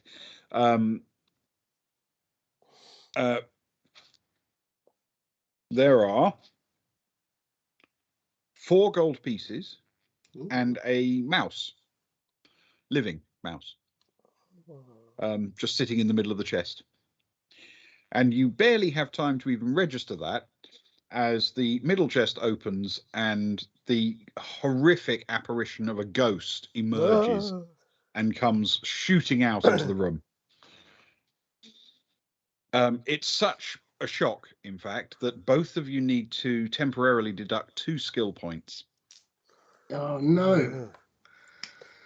See, I told you it was good to have a warm-up friend. Egad's friend. A ghoul. A fiend. Wow. 5 skill. Looks much like your last wife, dear friend. The ghost. Wait, wasn't I wooing a girl in town? I mean, that was your last wife. The ghost begins this screeching and ghostly howling noise, and then starts screaming that it will haunt you forever unless you put all of your treasure in its chest. Having not picked up the 4 gold pieces, Gun sort of fluffs out his pouch and his pocket and gestures questioningly back towards the ghost.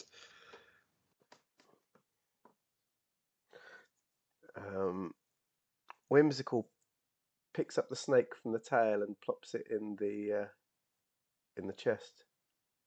Okay.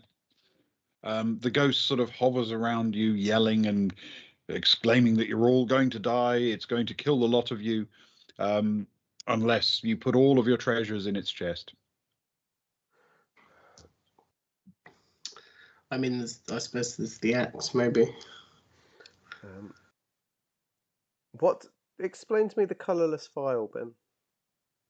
It's a glass vial with a stopper, and in it is a colourless liquid.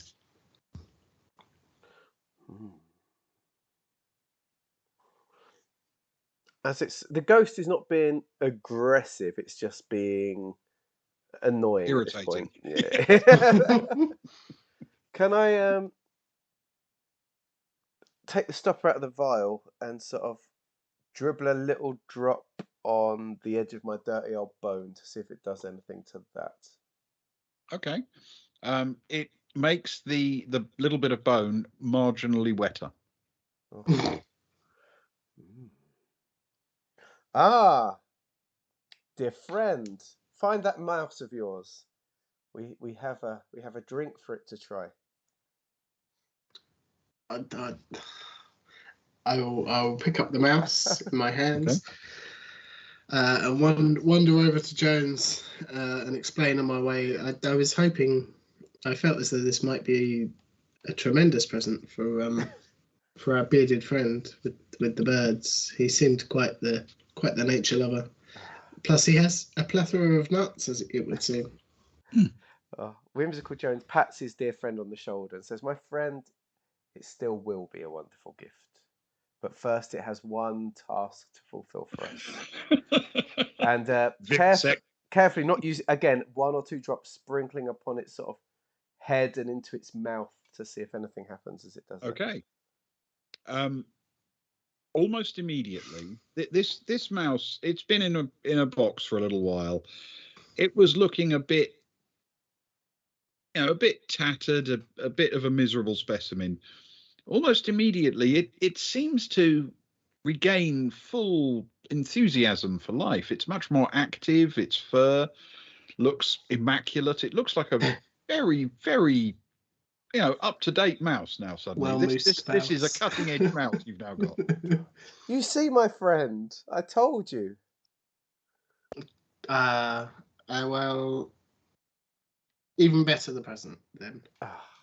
I shan't doubt you again. 'Tis a tatty mouse no more. Now 'tis a splendid fellow. What do we do about our friend here? Who gestures over towards the ghost with the mouse in hand. Tis she's not going. Tis a troubling annoyance. How does it know how much treasure we have? How does it know what was ours when we came in? Whimsical will look at the ghost and say, "How do you know what is mine and what is not?"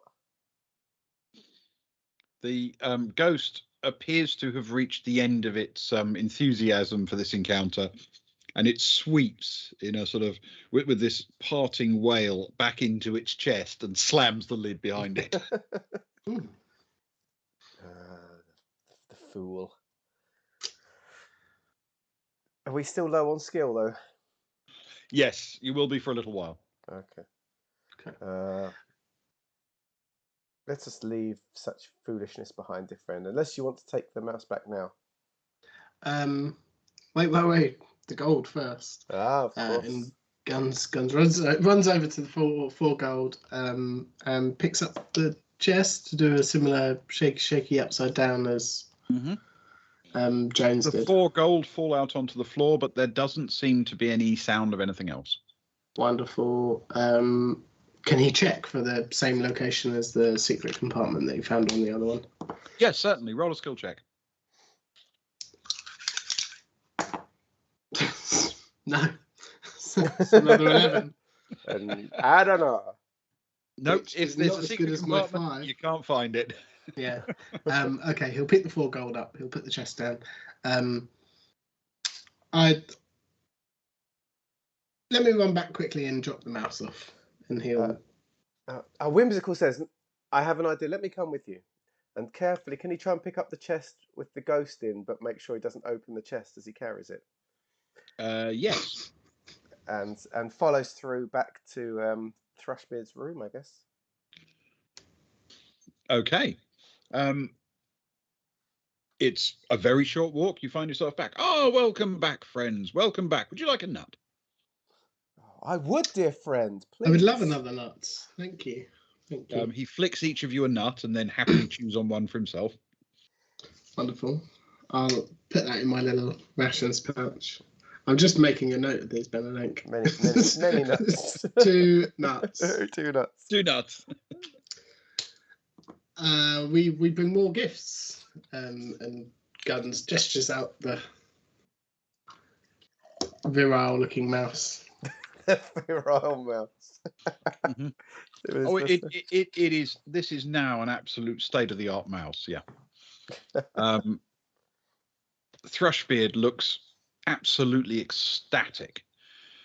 He takes the mouse and immediately sort of says hello to it and tucks it into his beard, and he's really thrilled.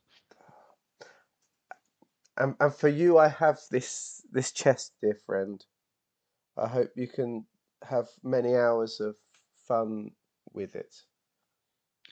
Oh, thank you, thank you. Places it upon the table, which I guess is upon his beard as well. But Indeed, yes, yes. He puts his fingers on it, sort of enthusiastically. Thank you so much.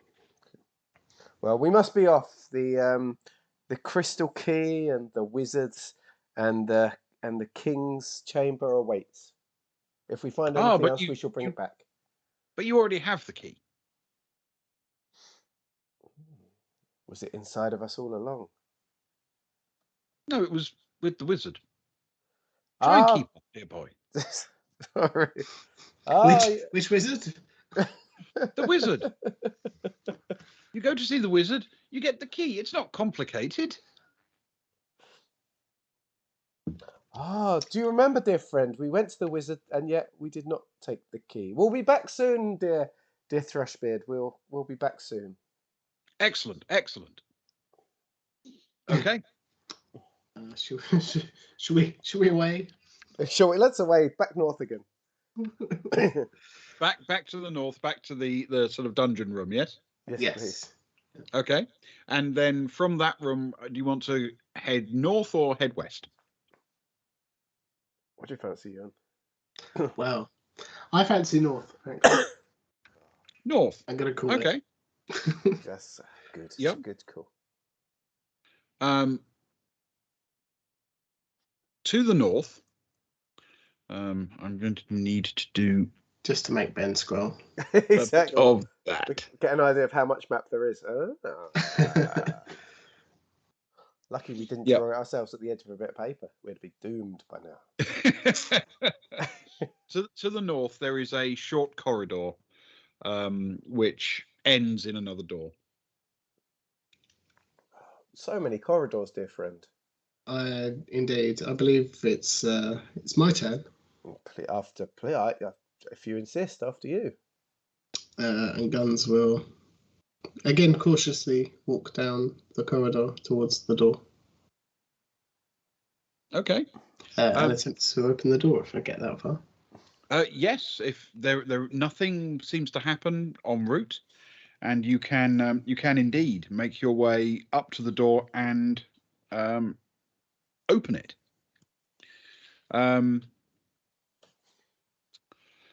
So let me update the map for a second.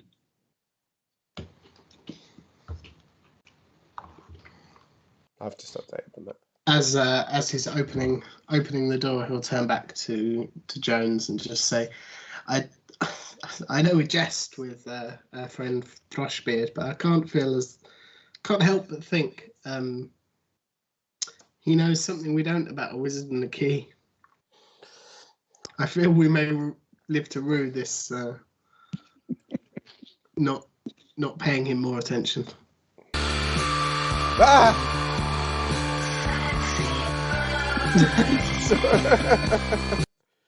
You have to remember, Sparrow, I have my headphones in, they're really, really loud, and it's late at night, and I get very confused. And I'm like a rabbit in the headlights. I'm a bit skittish. The room you have entered is rectangular, and there are doors there's a door in the north wall as well as the one you entered into the south.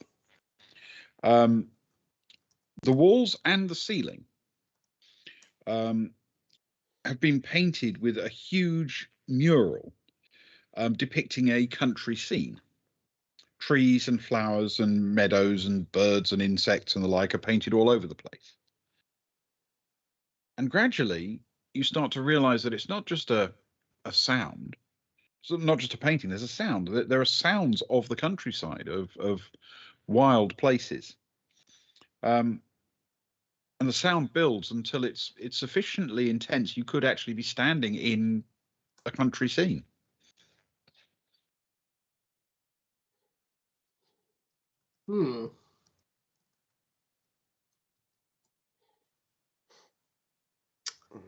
What a beautiful surrounding, dear friend. What a lovely haven in this dreary place. It's almost as if we were back on the surface near Hergenspern, Bergville meadow, where we're from.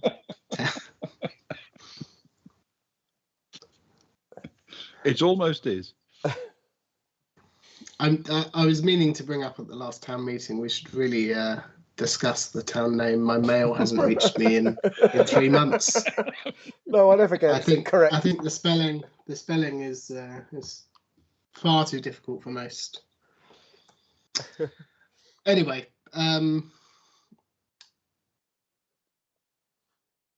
if we approach the walls and touch the walls, or if guns approach the walls, I don't want to speak for my friend Jones. There is a wall there where I would expect it to be? Yes, it's exactly as it appears. It's just covered in a painting, and you have this fairly lovely sound of the countryside. I can't help but feel as though the mouse would have felt more at home here. In fact, perhaps Thrushbeard and his bird friends as well would feel more at home in such a surrounding. It doesn't feel more fitting for them all, I feel that he could spend many a happy century within this confine.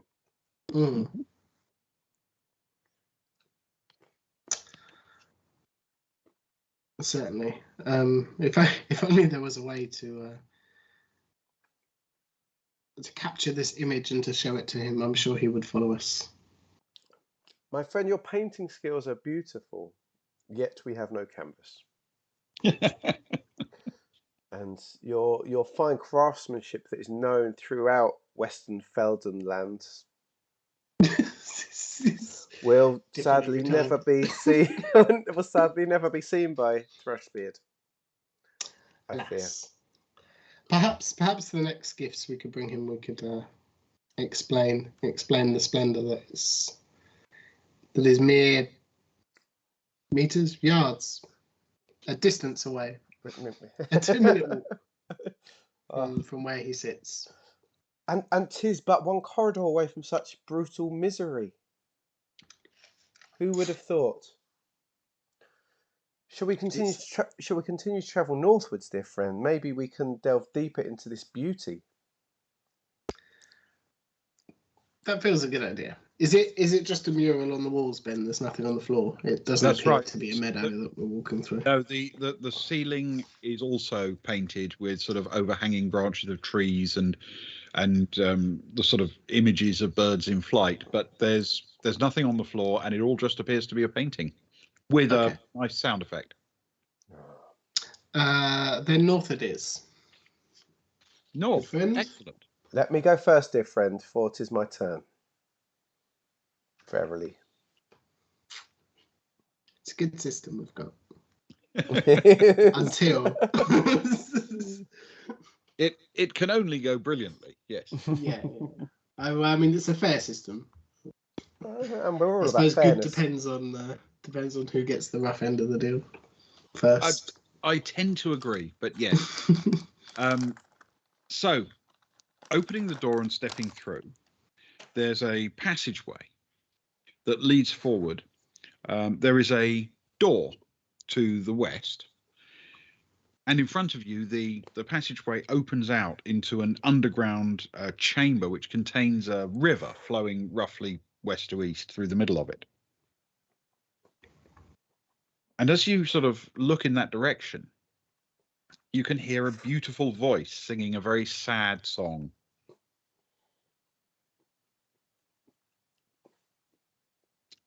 My friend, this sounds like your dear Isambard, your dear lady from back home. Her voice is so similar, do you not think? It's certainly akin to her voice. I would agree. More solemn, but just as sweet. Do you find it not alluring to the point of approaching? I find it more harrowing. if I tell the truth, perhaps it's the familiarity to me that really drives it home. But shall we gaze into the river, into the water? Let me put my ear closer, for I feel I can hear it come hither. Bear with me. As you step up to the riverbank, you actually see the source of the song. There is a stunningly beautiful young woman sitting on a rock off to one side, roughly as the river disappears out of the chamber. There's a rock in the water, and she's sitting there, combing her hair and singing. Ah, 'tis not your love, my friend, for she has hair.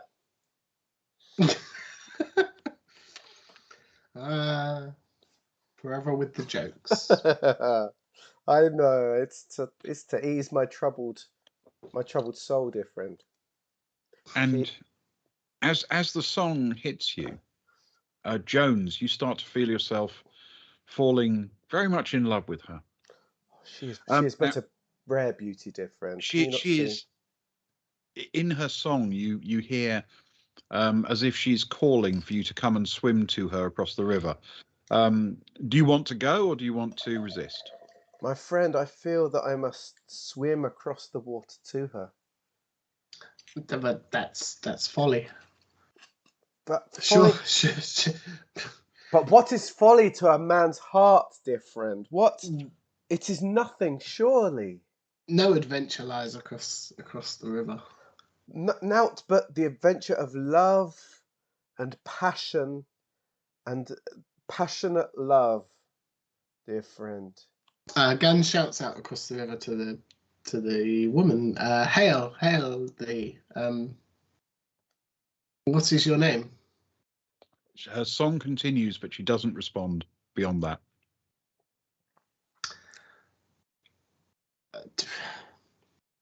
She clearly pays us no attention. Let us move on, friend. Are you jealous of that she has chosen me, friend? She has clearly chosen me to approach. I feel no jealousy, and why would I? Look at yourself. You're a stunning man, and I have my fair Isambard back home in the town that I cannot pronounce nor spell, which is why I get no mail. Jones, roll a skill check. Sorry, a luck check for me, please. Okay. What do I have to? Is that 2d6? 2d6, and then compare it to your luck total. I cannot but lose, my friend. For my luck is 12, and I rolled a 3. You rolled a 3. Okay. You find yourself gripped with the desire desperately to get to her, and as if your legs move of their own accord, you begin to wade towards her across the water. You've got to lose a luck point, remember, so reduce your luck by 1. Mm-hmm. And then you begin to wade out into the river. Can I run after him? Absolutely. I will. I will run after him and grab the 2 nuts that I have out of my pouch and attempt to grab him by the side of the head and plug up the ears. I like the thinking. Okay, make a skill check, please. This is where it all goes badly. Definitely. He's currently 5. Oh no. And I rolled a 10. Okay, you are unable to successfully plug up his ears, and he shrugs you off and keeps wading towards the mermaid. Friends, do not try to deafen me from this beautiful noise in front of me, for it is my destiny. I am besotted. She is like the moon and stars to my humble earth.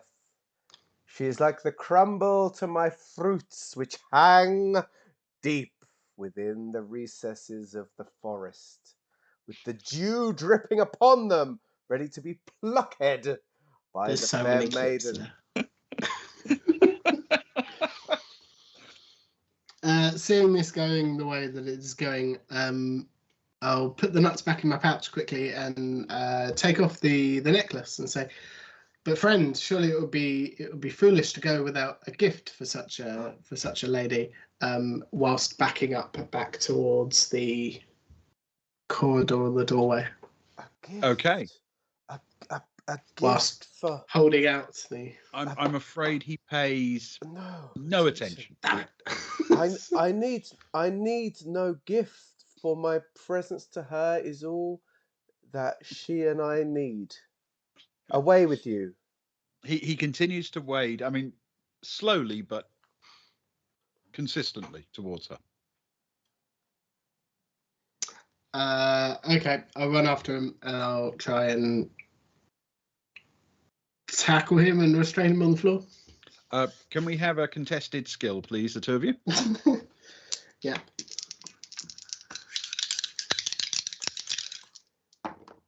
I rolled a 6. My skill is 5. So 11. Well, No? I knackered it because it's a double 1. Yes. Okay, Possibly. you managed to hold him and restrain him, but his face is just lost in adoration for this woman on the rock. You can't talk him down or anything like that. He's struggling against you. Can I pick him up so his feet are off the floor? You're both, waist deep in water. You can't realistically get enough purchase to sort of carry him through the river. That's fair. Don't hold me back, dear friend. Her voice reminds me of sweet Petunia. You remember her, but many, many times greater. The last time we left Viven fell fallen. Do you not remember? But this is much, much beyond, dear friend. Do not take me from my destiny with this beautiful woman. Come to your senses, friend. Remember where you are. Remember where we are. We're at the bottom of a well underground. No such woman exists in such a place. And I'll slap her across the face a couple of times. I'm afraid Just you for good measure. can hold him where he is for the moment, but he's not giving up. All the more reason to approach such beauty in a place of such ugliness. The shining beacon within these roughly hewn walls. Her beautifully hewn body and eyes and voice allure me to ecstasy, dear friend. Remembering my initial plan, I'll pull out one nut at a time, I suppose, and try and hold on with one arm and jam a nut into each ear. That's all I've got. I can't cover both ears. I could cover both ears at the same time, but it'd just run away. I'm tempted to say yes, but I think you've already tried that. You're going to have to find another route. Okay, fair enough. Let's give it a go then. Let's let go and attach one hand firmly to either ear. And I'll walk forward with him for the time being, or at least expect to. Sort of preempt the going forwards. All right. Even though you can successfully block his hearing, he's not paying any attention to his ears as he wades towards her. It appears he's already enchanted by her, and the song is no longer what's drawing him. Her bosoms, dear brother, are beautiful. I'll cover his eyes. That too doesn't seem to make any difference. There's this beatific smile on his face, and he just wades towards her. She is in my dreams, dear brother, dear friend. She's all around. She's all that I sense, all that I need. You cover my eyes, nay, my ears are beholden. You cover my ears, nay, the scent of her fills my nostrils. My nose goes, and deep within my lungs and my mouth, I sense the umami is there, dear friend. You're quite good at this, Luke. We should do fantasy more, shouldn't we? Disturbing. Yeah, it's not bad. It's not bad. So as you wade, you actually get right up close to her, and she turns and sees Jones, and she reaches out to take his hand.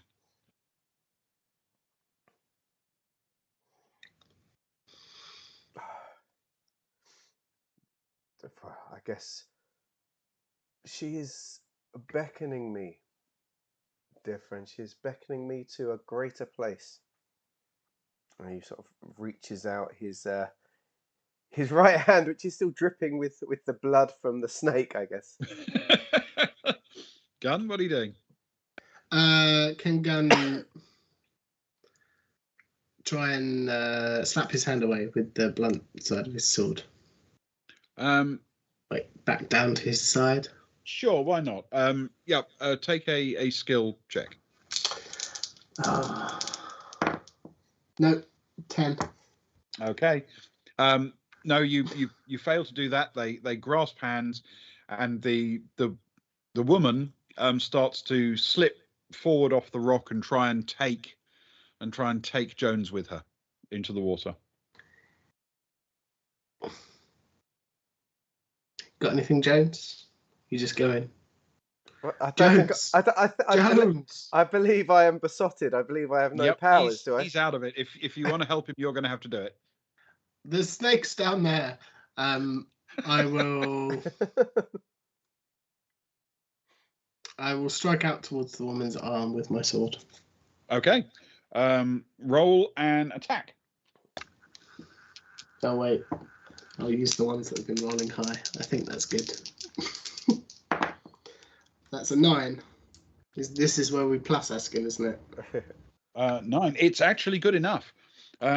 You land a solid hit, and she recoils, and as she does, somewhat wounded, the facial expression on your companion changes, and he turns and glares at you with his teeth bared, draws his own sword, and prepares to stand to defend her. You who I call brother, strike against my beloved. You who I once stood beside, I must stand against to defend her honor. Okay. Brother, tell me your beloved's name. Pray tell. What is it? Can't you see the madness? Her name is Beloved, for she is beloved. Both of you roll attacks, please.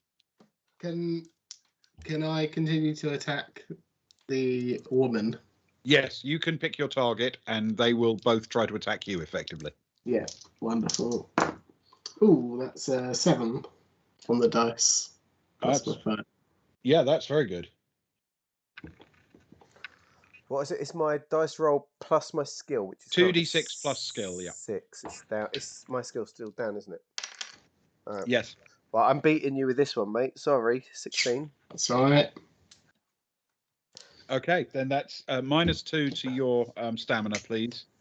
Yeah. And then we go again. I shall continue to the woman. Yeah, though she did actually take a hit from you as well. Oh, wonderful. This seems the only course of action. Fine, I can't roll to hit a snake, but when it comes to my dear friend Odell Guns, I'm hitting 11 plus 6 is 17. My companion of many years and many a battle. You know my skills well. 'Tis a large target, dear brother. Too many pies have gone your way recently. Whoa! And what did you roll, Ewan? That time I rolled a 6 plus a 5. Okay, so you beat her total. So you beat her total, but you take a 2-point stamina knock. Another 2. She is looking right on her last legs, though. And before the next strike, I'll just call out, brother, please. I don't want things to go this way. Then leave us be. Leave me to my destiny, to my future, to my love. Just back down. It is not too late. I will stop if you can tell me her real name. Her name is Beloved, for she is beloved. I'm rolling my dice. Okay. That's 7. Plus 4. And what's your total? So that is a 12. A 12. Okay. 6 plus 6 is 12. Okay. And there goes So that dice. you failed to land a hit on Gun this time. I mean, he didn't land a hit on you either, you understand, but he wasn't aiming at you. However, that is good enough to finally slice through the throat of the mermaid, lifting her head clean off her body. And the moment the head hits the water, the spell is broken. Where am I? Dear friend, you're wounded. What? Don't dear friend me, you fool. And Gunnel, do you not remember? I remember a beautiful love, more beautiful than your mother, who I wished for all my life to be with. You are standing on this rock in the middle of a river. Why am I? What? This is not what I saw. I saw meadows and trees. That was the last room, you fool. That was a whole room ago. Tread lightly, for you already cut me twice. Do not speak of my mother as such. He'll gesture towards him with his sword. Okay. Have you saved me? Have you saved me from an evil fate, dear friend? He'll hold out his hand towards the mermaid. Do you remember your beloved? My dear friend, you are my beloved. And he gives him a good manly big friend hug, or at least hopes to. Well then, let us go from this place. It is in this There's moment no need to linger. that your ill effect from previous encounters evaporates, and you are back to your full skill I'm totals. skilled. I've got skills. Okay, so what are you doing? I know what Sparrow wants you to do. When we're talking mermaid, is it literally a mermaid? There's no, clothing, pockets, pouches. Nothing like that, I'm afraid. No. Just shells. No, she has basically as many pockets as you usually find on a fish. Yeah. Naturally. Come, friend. I feel this place is ill. We should not linger. I feel a sudden urge to feast upon this fallen foe, dear friend. Do you not remember tales from our childhood? I do very much enjoy the fish from the local fishmongery in our town, whose name I cannot pronounce nor spell, which is why I get no mail. However, I feel as though such a delicacy should be cooked. If you're not up for mermaid tartare. If we are truly to. Have you got any pickled ginger, friend? Do you not remember that great raw? The raw terror was 30 years ago. 'Tis long past. Raw food is fine again. Dad, if you wish to partake of your beloved, she's I shall not stand in the way. She is no beloved of mine. So you should have been here 10 minutes ago.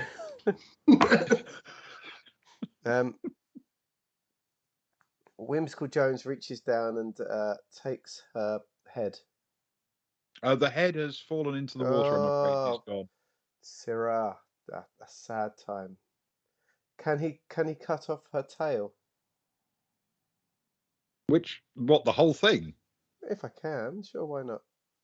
I mean, you understand that's half a person in weight. Well, just right at the end, just by the flippers. Oh, right, okay. Just the tip. Yes, fair enough. Just the tip. I shall be back shortly, dear friend. And he runs south back to Thrushbeard. Okay. As you cross the river, off the little rock and into the water again, you wade back. You find yourself coming under attack again. Oh no! A couple of tentacles seem to wrap around your upper legs, and I'm afraid you are in combat.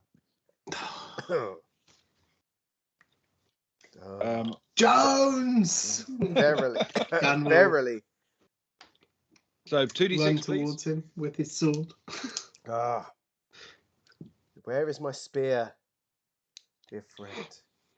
2d6. I have rolled a 6 + 8. 'Tis 14 upon the tentacles as I slash. 14. Verily. It is good. As you swing your blade, you cut deeply into the body of a giant octopus.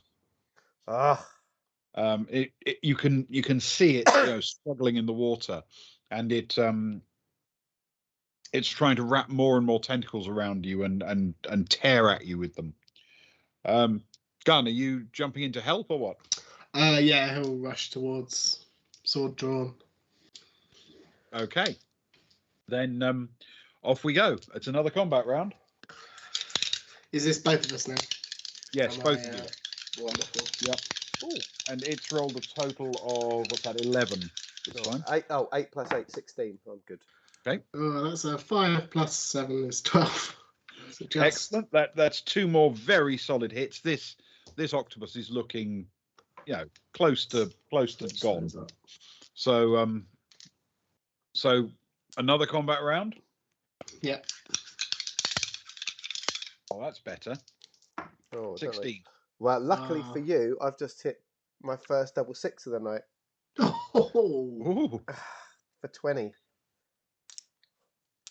That's wonderful. I did not. I got a 14, 7 + 7. Well, that's fine because it was attacking our lovelorn Jones, and it didn't make it with its 16. It didn't make it. I'm cynical now. I'm very cynical about love now. I've gone the other way. Yeah, and so yes, absolutely. You've sushied it, and its tentacles go slack, and blood and ink pouring out of it into the river.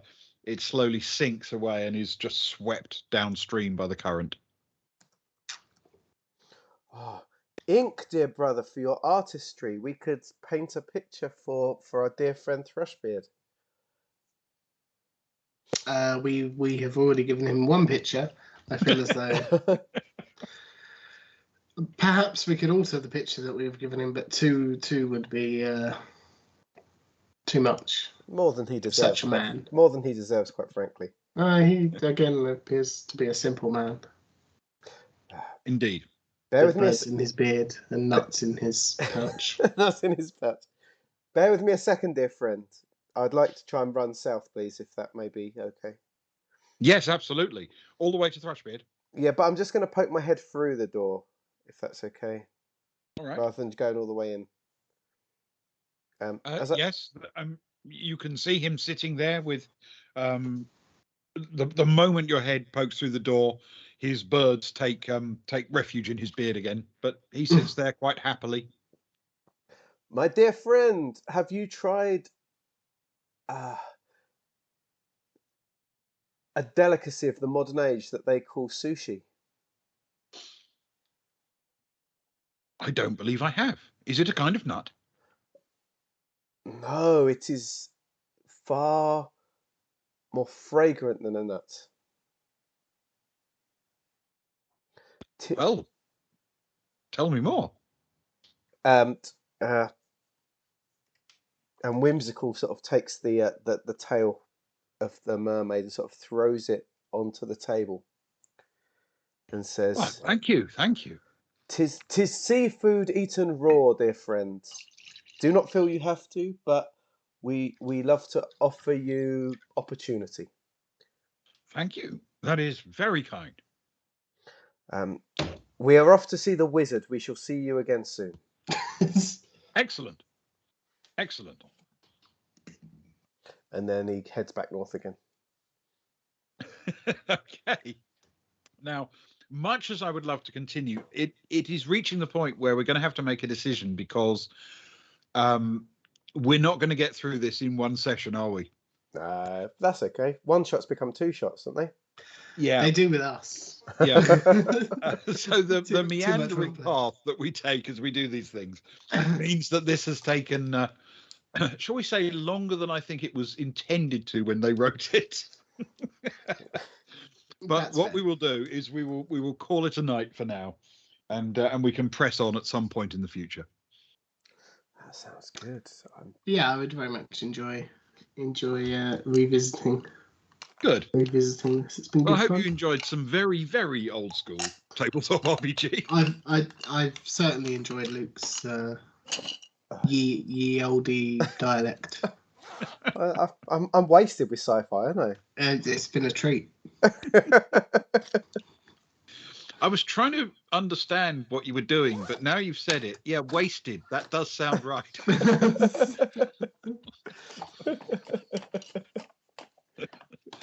Oh dear. Well, thank you Yes, anyway. excellent. Thank you anyway, Ben. What a wonderful setting. Yes. What a wonderful world we're in. Well, yeah, it's a bit of a laugh, isn't it? It's Who'd neat. have thought all this was at the bottom of a wishing well? I know. Yeah, it does make you wonder, doesn't it? Yeah, it certainly does. Remember, kids, next well you come to, climb down, you may have adventures. Yeah. Important safety tip: don't do that. Yeah. Look at what happened to Whimsical Jones. I mean, to be fair, it may end up making your name famous, but not for a good reason. Yeah, not in a good way. Pray, have you heard tale of Whimsical Jones and his And his miseries. mishaps? Yeah, miseries. It's very true. Right, I think we need to do this again at some point in the coming weeks. Then I guess. Yes, Yeah. we'll do that, and we will do a quick recap when we resume because I don't know exactly when it'll be, but we will when we next have a moment we will do another episode because I reckon we can probably bang through this in another session. Brilliant. So what is things go a bit wibbly wobbly over the next coming weeks? Although we could probably finish this next week, Ben. Theoretically, I'm up for that. Yeah. Yeah. I can't see why not. So what we've got is tomorrow night from just 1:45. I guess I'll do another hour and a half of Until Dawn. Looking forward to that. Oh, that was making me jump too. I'm doing it with the lights on though, man. I was well jumping in edgy. I think it was the Halloween vibe. I was getting a bit nervy. Oh, I was just on edge. So we'll do a bit more teenage angst tomorrow. Teenage angst sim. I think that's what we'll call it. Tomorrow night with Until Dawn. Then you can have a nice few days of relaxation. Ewan, are you starting your thing anytime soon? Do you know? Probably not next week. Probably the week after. Once I've got my head around OBS a bit more. Oh, yes. Okay. Brilliant. So I guess yes. So it's only a week and a bit away. Oh no, I'm glad you got the stickers. Good. I'm glad. Hope you're using your dice rehab zone for all your dicely needs. So which means that after Thursday, the next thing will after Sunday, the next thing will be Hitman 2 on Thursday. New Hitman, that's good. Then Traveller Friday, and then more fighting fantasy on Saturday. Then. Yeah. Sounds brilliant. Oh, what a week! What a week we've got. I'm looking forward to it, guys. Eclectic. I feel good about it. Week. Oh, I'm enjoying the whimsy of fighting fantasy. It must be said.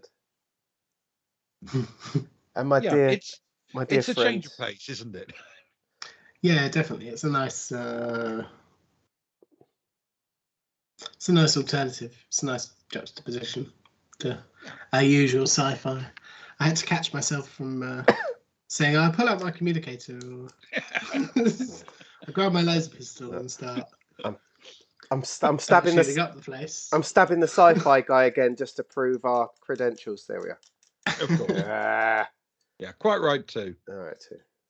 I'm sorry, sci-fi. I love you best. You're my great. You're my and for you're my those greatest of lover. you that weren't here at the beginning, we now have an Instagram as well. And if you follow us on Instagram, you'll get lots of stop motion animations of Luke stabbing sci-fi Lego men with swords. Yes, I mean he'll get right on that, I promise. Alternative content. I'm just gonna do obviously. I'm just gonna do fan art. I'm just doing fan art of mermaids for the next fortnight. Quite frankly. To be fair, it's a good place to share fan art. I'm guessing. I haven't actually looked, but I'm guessing there's a lot of mermaid fan art out there. But is there much Thrushbeard fan art? That's what it's all about, I think.